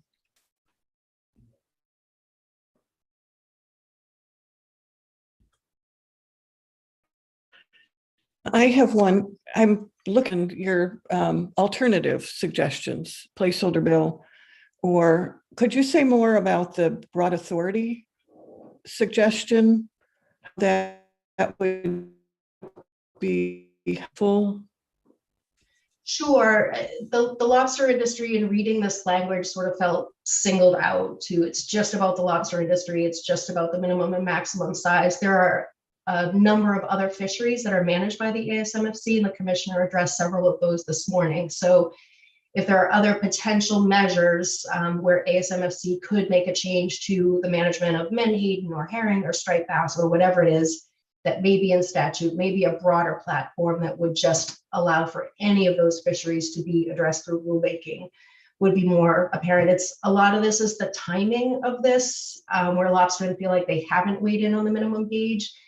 Their perception is that the state may be sending a strong signal that everybody's just okay with this, and this may be misinterpreted. So people weren't wholly against it, but it does make people feel paranoid.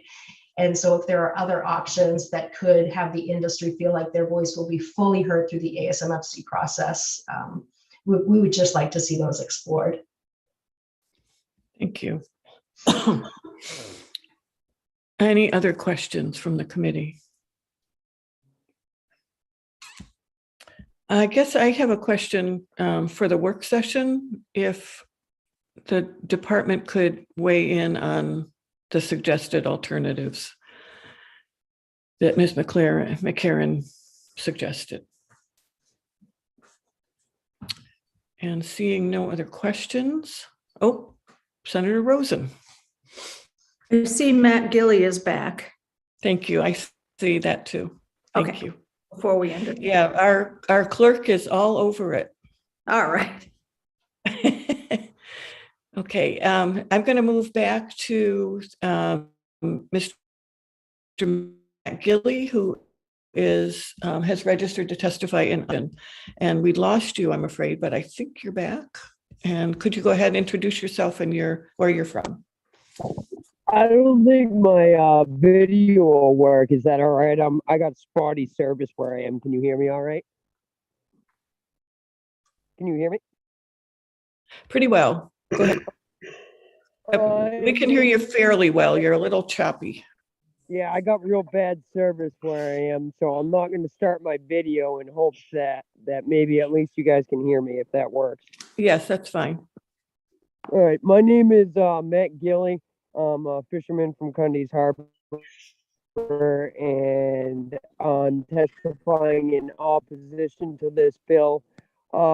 Before I like the idea, I guess, of it, I'd like to see some of the signs from ASFMC before we change the measure through a rulemaking process. I don't see why we have to go away from the legislative process that's worked fine for the last, I don't know how many decades. I guess that's really the only reason I'm here. This kind of blindsided me.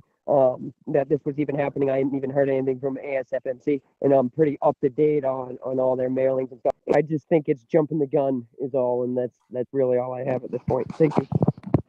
Thank you. Any questions for Mr. Gilly?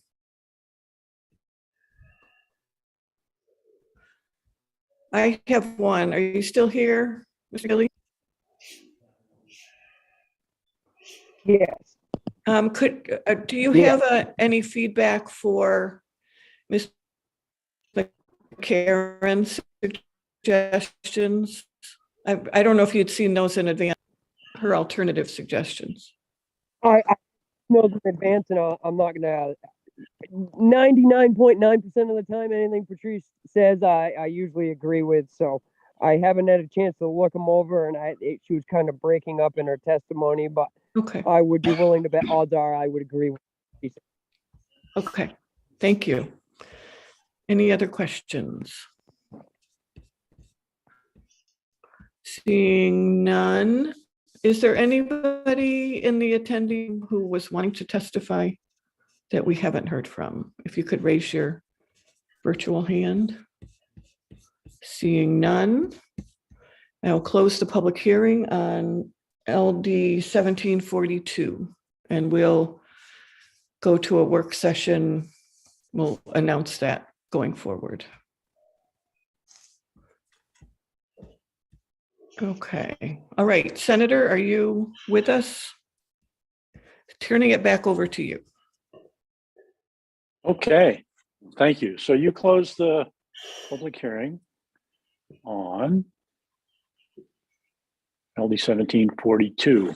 And so we're going to move on to our last public hearing, which will be LD 1898.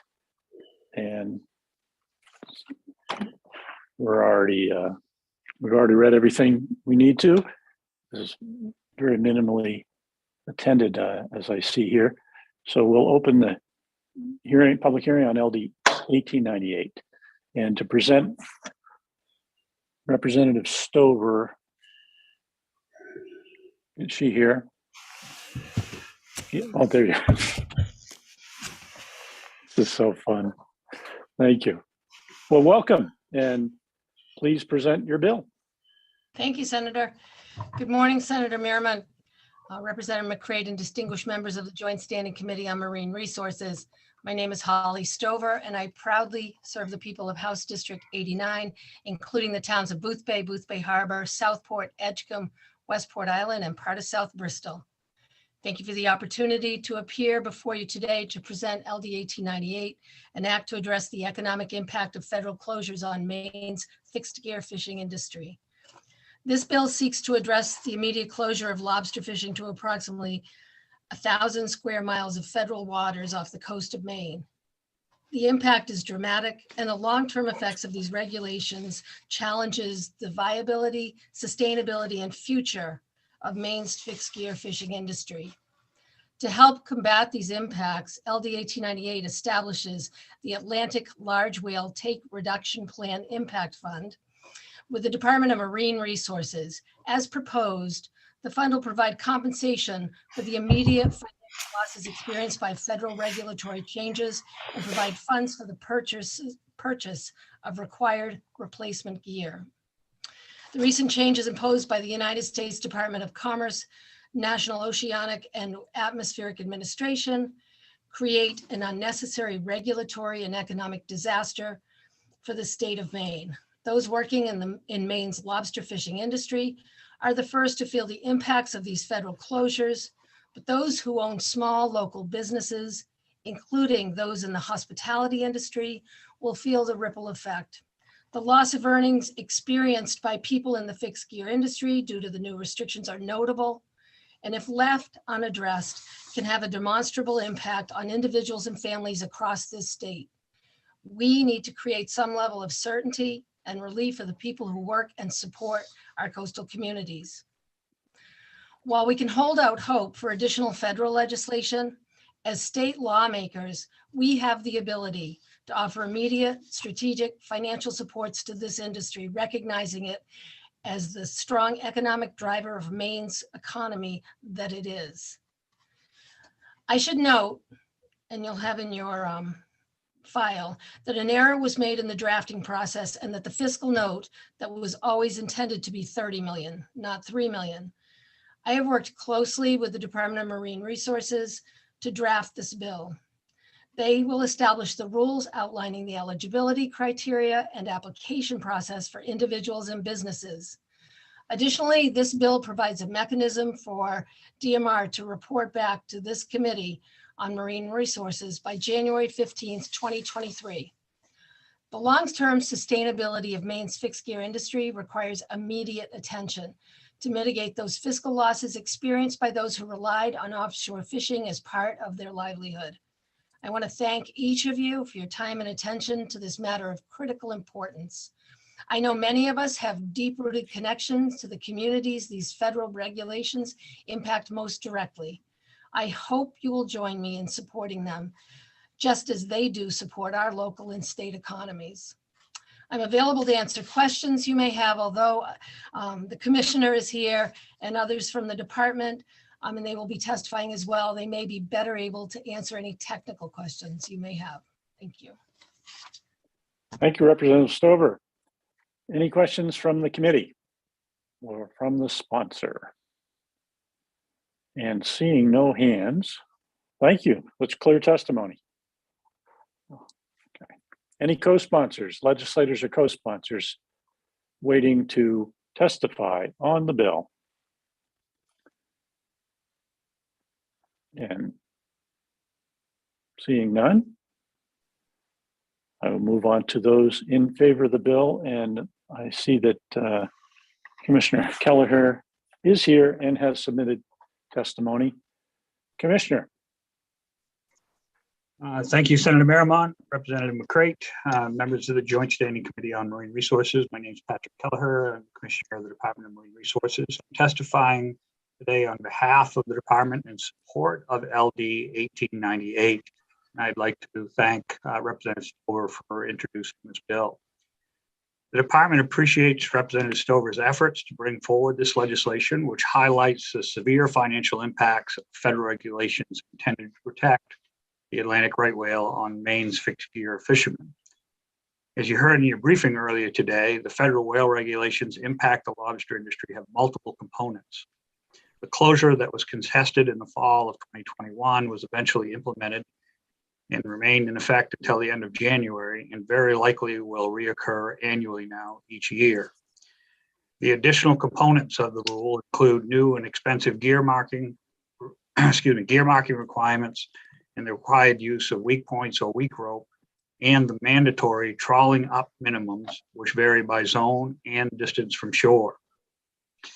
Where the title of LD 1898 and the whereases in the emergency preamble make specific reference to the closure, it is our understanding that Representative Stover intended the relief provided by this legislation to encompass all pieces of the federal whale regulations. Since the release of the final rule, the department and the Maine Lobstermen's Association have been working on an analysis to accurately represent the cost to Maine's fishermen of complying with each piece of the federal regulation and in total. Due to the limited information available, estimating the cost for Maine's 4,000 plus lobster license holders of these federal regulations is not a simple thing to do.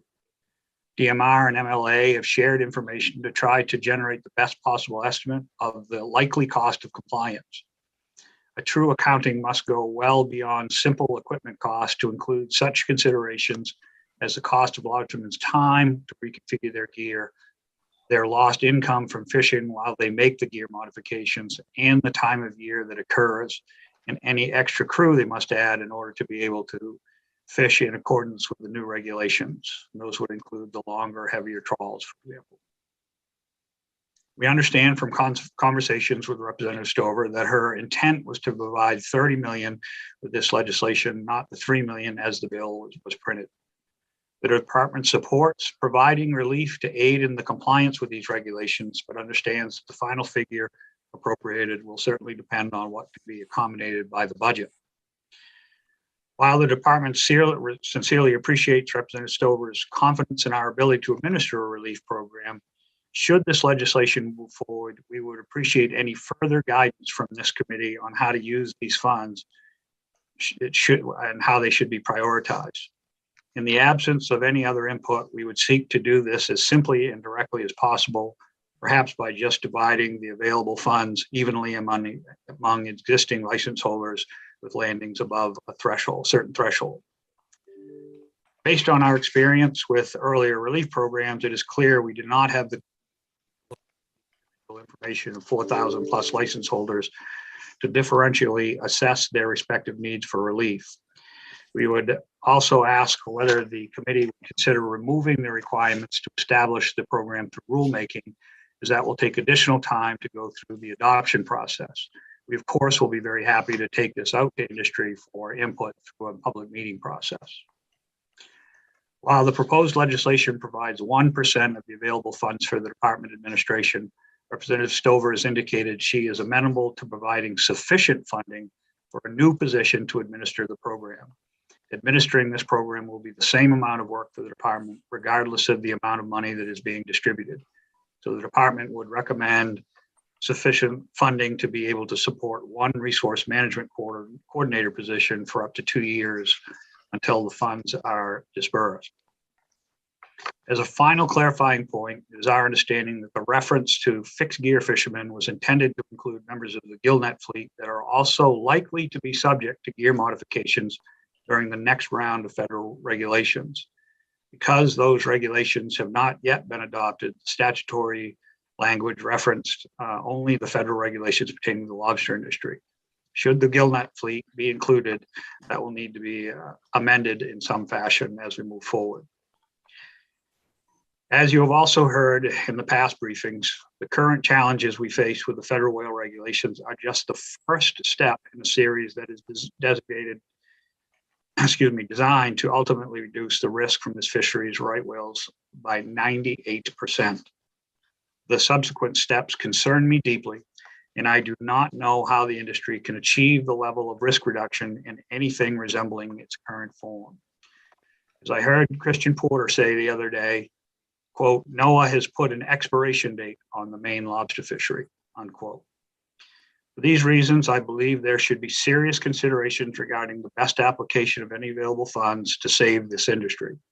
In addition to aid to comply with regulations, it is important to ensure we are able to carry out the scientific and legal work that will be needed if we are to have any hopes in mitigating the future impacts. For example, if we provide money for direct assistance, do nothing to support the state's legal efforts, we will be putting a Band-Aid on a fatal wound. If we are only providing money to the industry and nothing for the continued defense, it will be a very short-term victory.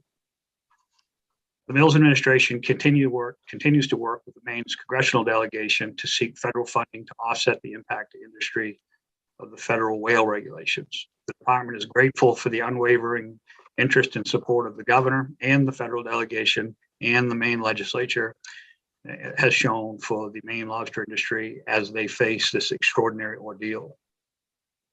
The difficult question is where and how that support can be most meaningfully applied to achieve the greatest amount of good on behalf of the valuable and iconic Maine lobster industry. Thank you for your consideration, and I'd be happy to answer any questions you might have. Thank you, Commissioner. I see a question from Representative McDonald. Thank you, Chair. So I was going to ask this question of Representative Stover, but I think that the commissioner may be in a better position to answer. So while I absolutely support fisheries relief and compensation, is all of this funding being appropriated from Maine state government, and can any of it be appropriated from the federal government? I mean, these are federal rules. And so I personally am really looking to our federal delegation to assist with providing this compensation. So I was interested in hearing how those ongoing conversations are occurring. Yeah, thank you very much for that question, Representative McDonald. I personally, along with the Deputy Commissioner, have been in direct conversations with each member of our congressional delegation about federal aid and support for this type of relief. As you all know, things in Washington did not go the way you would hope, and they are certainly not in this case. And we are seeing continued delays in the president's budget moving forward. So while there is language that awaits any potential vote on a budget that would supply dollars back to the industry as a whole throughout the Northeast, it is unknown to what level and when that might happen. So I think in this case, it's important to point out that, well, let me make a comparison. Right, we just filed through the Secretary of Commerce by a letter from Governor Mills to Secretary Raimondo asking for disaster declaration be put in place for Atlantic herring. She has done that, and now they have upwards of $215 million to support disaster relief. But that is a fisheries disaster relief.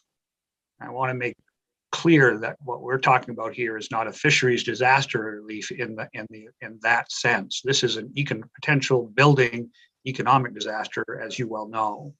So from that standpoint, in conversations with the governor, she believed that it was appropriate to look at allocating some level of resources to this cause, as Representative Stover has addressed in this piece of legislation. And then a quick follow-up, if I may, Chair. Sure. Would it make sense, or can this bill be drafted as we look towards, the future work session, so that federal funds can be allocated to this program? Would it make sense to have this as one program, or a state program, and then whatever may happen on the federal level? If this program was established and we had a position in place, and any additional federal dollars that would come into play, that would come through the state, certainly could be allocated with the spend plan with the support of the staff person that we would be putting in place. So I think there is a little bit of economy of scale, if you will, to help facilitate the movement of any federal dollars that would also come to the table. Thank you. Thank you. And then I had Representative McCray. Thank you, Mr. Chair. Thank you, Representative Stover and Commissioner and staff for this bill. Just to clarify, Commissioner, you're looking for some guidance from the committee on distribution of the money. And I heard you say we need science and we need legal support as well as a distribution, and that the distribution itself, we did this with the CARES money and it was challenging, as I remember. So possibly a blanket distribution, but also to consider science and research along with the position. Am I summarizing, or do you want to help me understand for sure? So through the budget that is in place now, we feel like we've got very good support from the legislature with the budget that passed from a science perspective. We will be bringing forward an additional request for funding as it pertains to the legal defense that we are mounting. And then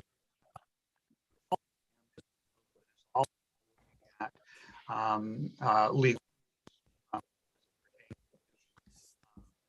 allocation of funds. So I think these three things are liable to merge together at some point as we're talking about how to move forward. But at the end of the day,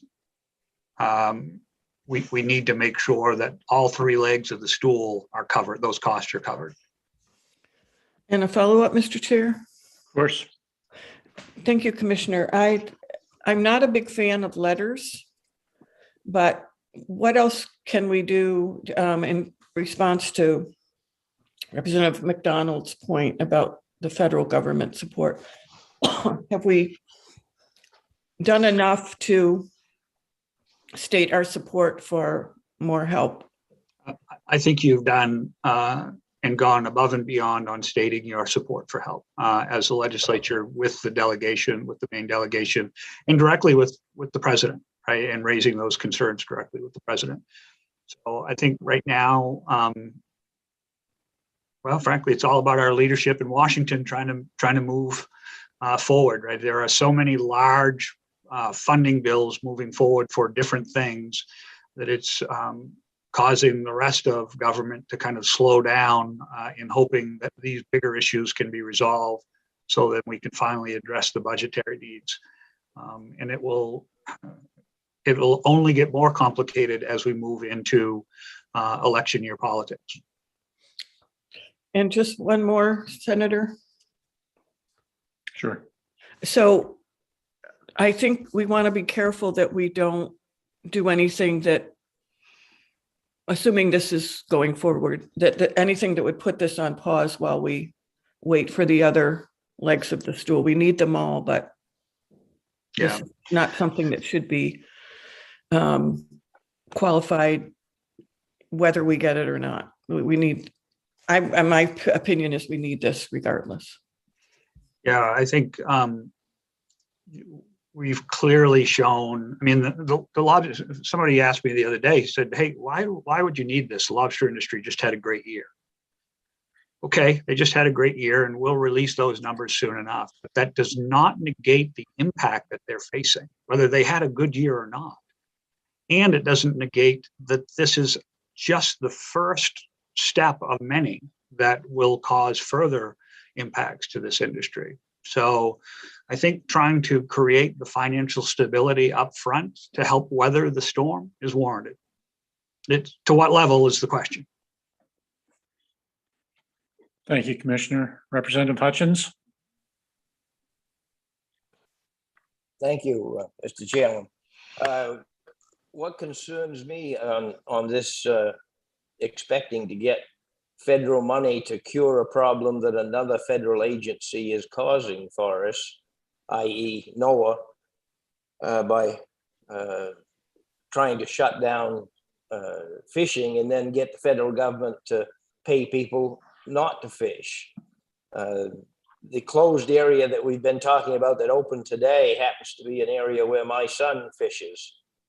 And I wouldn't begin to tell him he deserves government money for something he's not doing. He deserves money when he fishes and for what he catches, but he doesn't deserve government money for not fishing.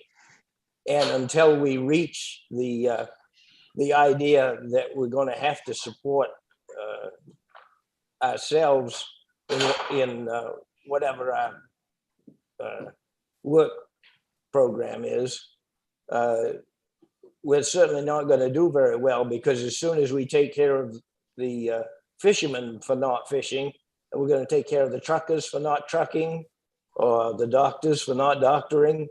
There has to be an end to it. And perhaps the proper way is to get Senator King and Senator Collins to look at the overreach of NOAA and other groups that are trying to kill the fishing industry. Thank you. Yeah. Have had many conversations with your son about those type of federal supports. I know exactly how he feels personally about them. And I just want to stress, though, this isn't about paying somebody not to fish, right? This is about offsetting the financial impacts to those individual fishermen like your son, who will have a lot of costs that will occur over the next several months in order to become compliant. Well, my point is, a lot of those costs are caused by, again, another agency. Let's say in this case, it's NOAA. You've got a group of people that, regardless of what they write for regulations, at the end of the day, they go home still having a nice job with the retirement down the road, whether they say you shall do something or you shall not do something. But in a matter of 2 or 3 words, in something they have authored, they may end up putting thousands of people out of work. And I really don't think they care or think much about that. And until they have to be responsible for the decisions that they are making, I don't see improvements, because as soon as the lobstermen give full effect to ropeless fishing, for instance, or whatever it is, a year down the road, there'll be something else. And there's no limit to it. And these people at NOAA are not accountable. Thank you. Thank you, Representative. Okay, I do not see any other hands. So Representative Fockingham just popped up. This isn't for the commissioner, but I'm not on the list, but I'd like to jump in and testify in favor of this, if that's possible. You can, or you can just work at the work session, but I won't stop you. And why don't we let the people who, well, there's only one other person who signed up, so you're not going anywhere. And I think Patrice McCarron is on the list to testify. Let's let her in. Ms. McCarron? Hi. Floor is yours. Hi.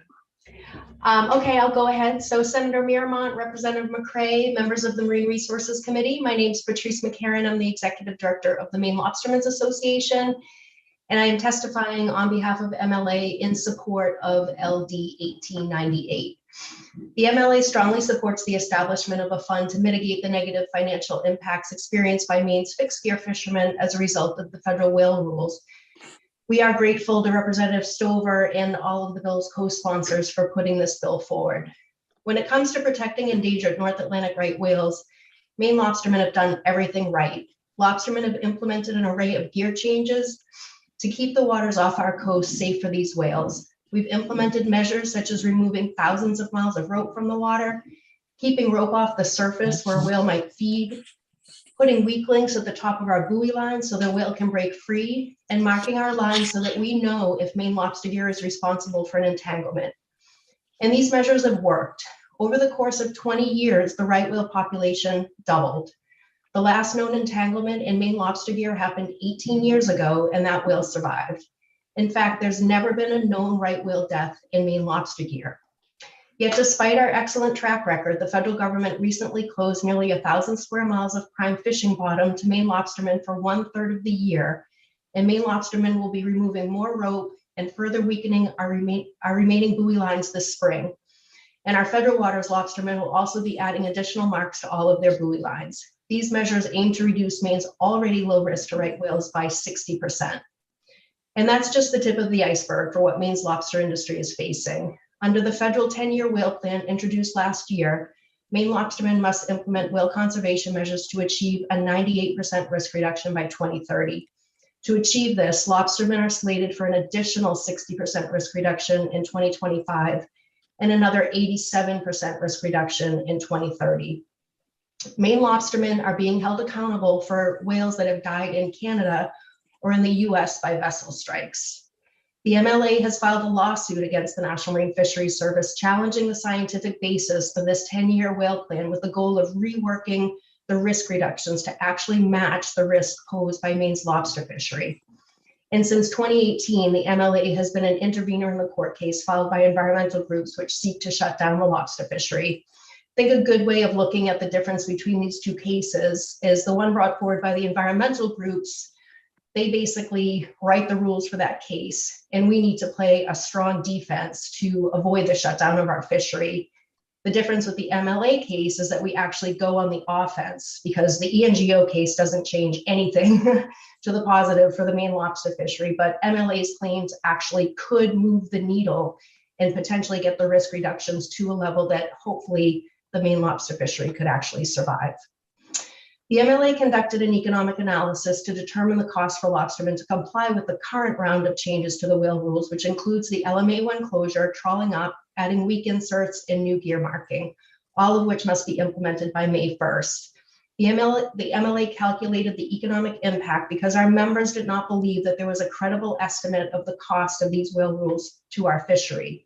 Our members did not find NMFS's estimates of economic inputs such as average annual revenue per lobster trap or labor costs or time to modify their gear credible. So the MLA surveyed our members to obtain economic impacts from our lobstermen and then revised NMFS's economic analysis.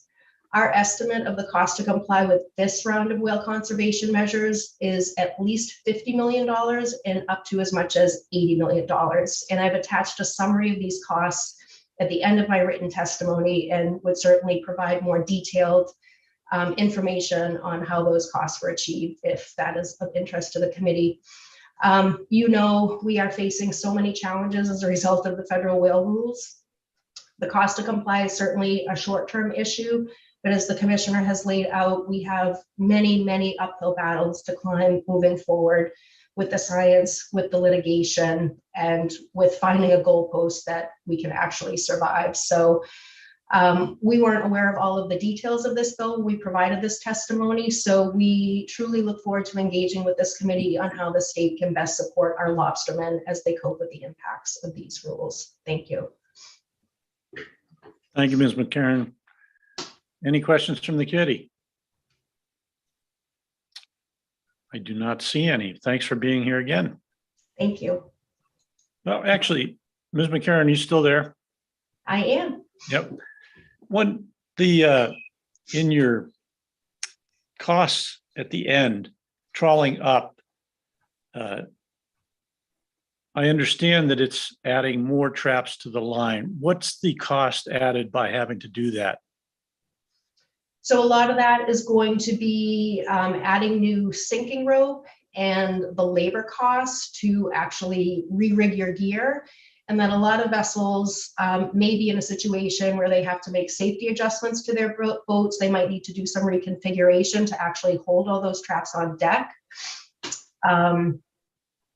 and potentially actually add crew. A lot of our boats are single operators or operate as a captain and one stern man. And these longer trawls may need more people on deck to actually get the gear on and off the boat. So one of the wild cards in the NMFS's analysis is their assumption was 0 Maine vessels would add crew to comply with these rules. And that is simply, that's just not a plausible assumption to make.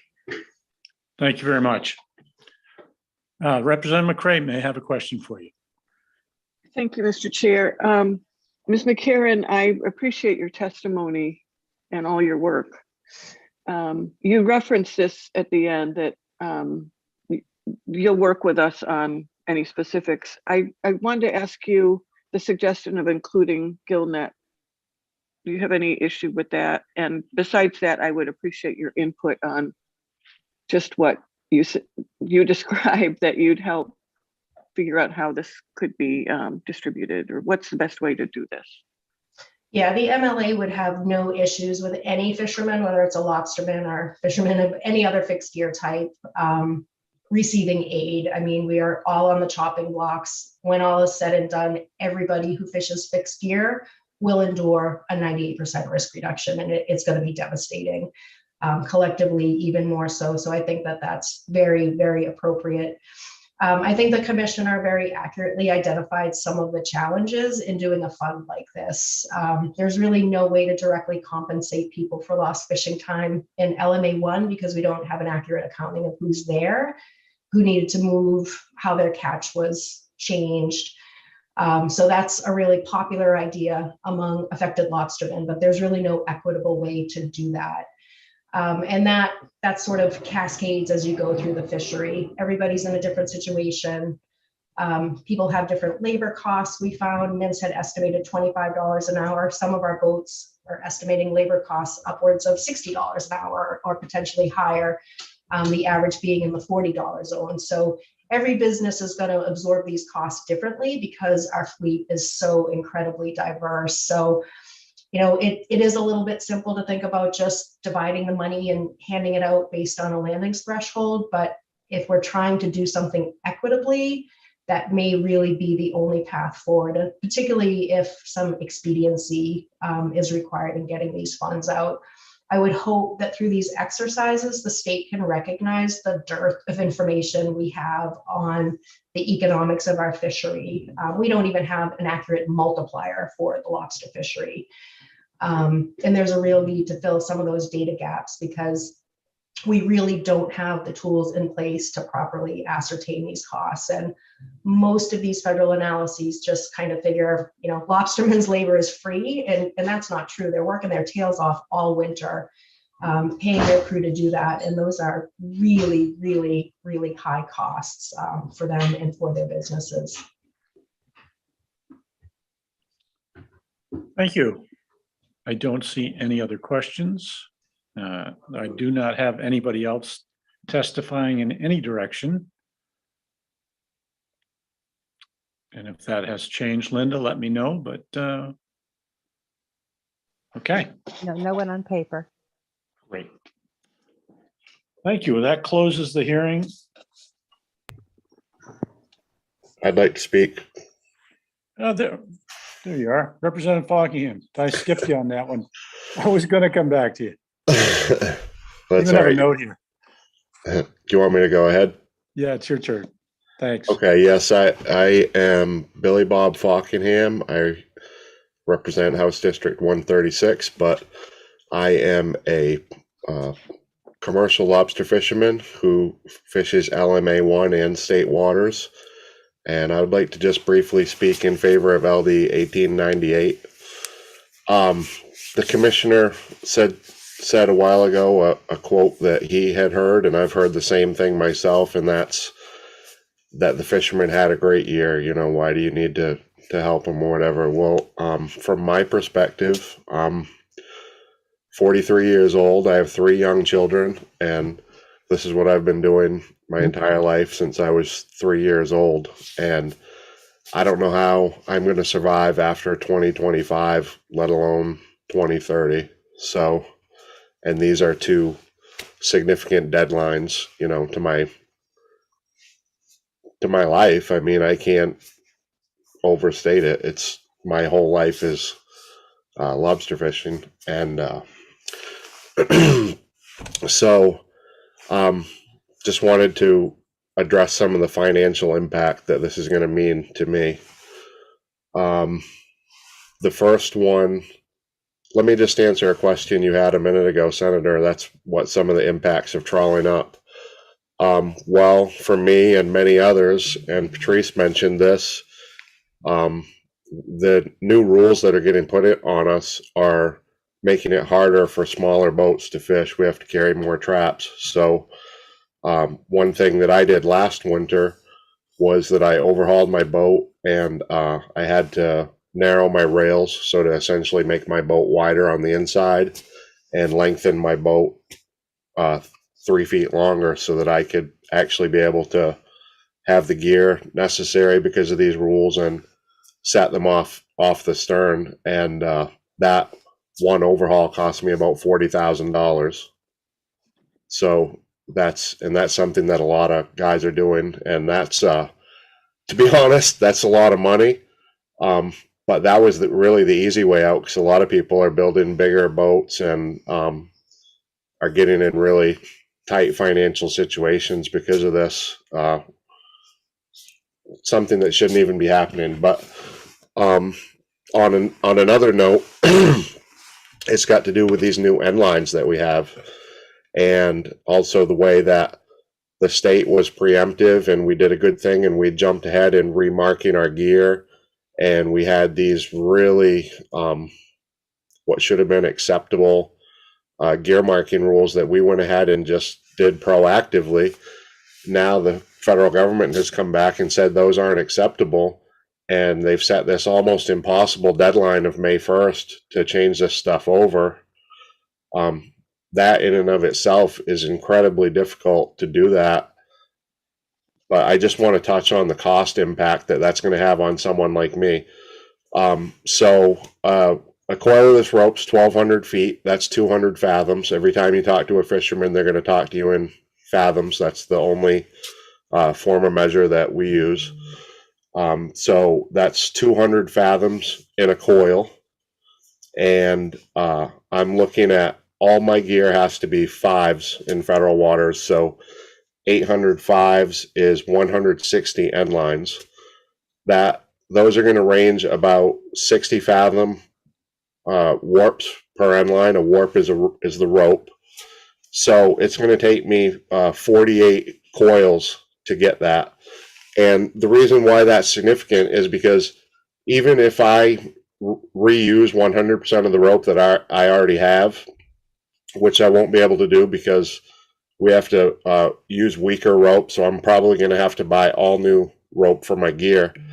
But even if I was able to reuse the rope that I had, because of the federal government's gear marking requirements, I'm going to have to fish 2 different sets of rope to fish state waters and federal waters, because I can't fish the marked gear for federal waters in state waters because it'll be illegal.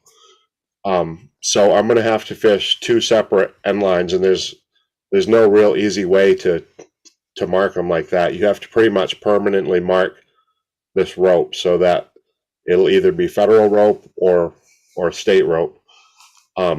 So I just did a quick Google search, and this rope can cost up to $420 a coil.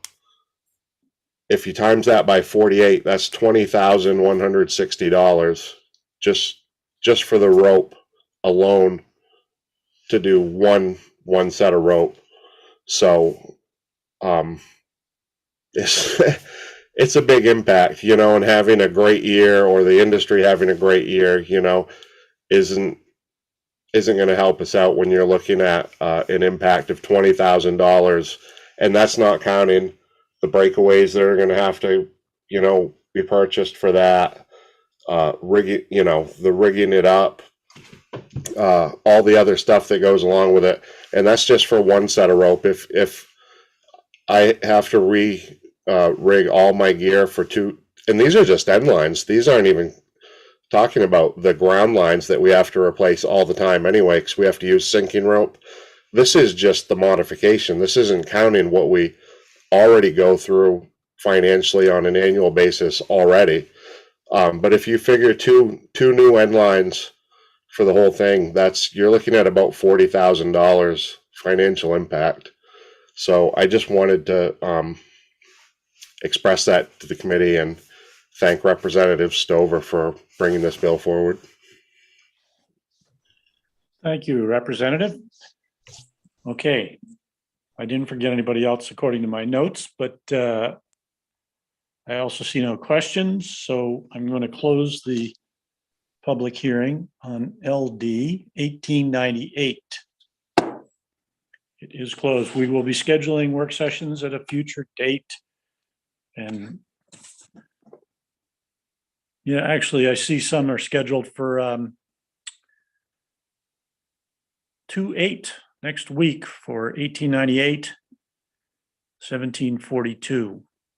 And the other one has already been dealt with that we had scheduled, so that lightens that load next week, the heavy load we have. So based on that, is there anything else from anybody, the committee, analyst, clerk, and Representative Stover, you wanted to say something? Before I depart, I just wanted to thank the commissioner. I want to thank everyone who helped put this together along the way, Representative Fockingham for his testimony, and the members of the committee for hearing this today. I think we all have a sense that this is urgent and emergent. And although we would like the federal government to react and respond, I think that we have to take that initial step to protect an industry that has been around longer than all of us, and a legacy for many of our families, including my own. So I just thank you all very much. Thank you, Representative. Thanks for being with us today. Okay. I see nothing from anyone, and therefore we can go eat lunch. Have a great week, and we'll see you next Tuesday, if not in other committees. Thank you very much. Bye.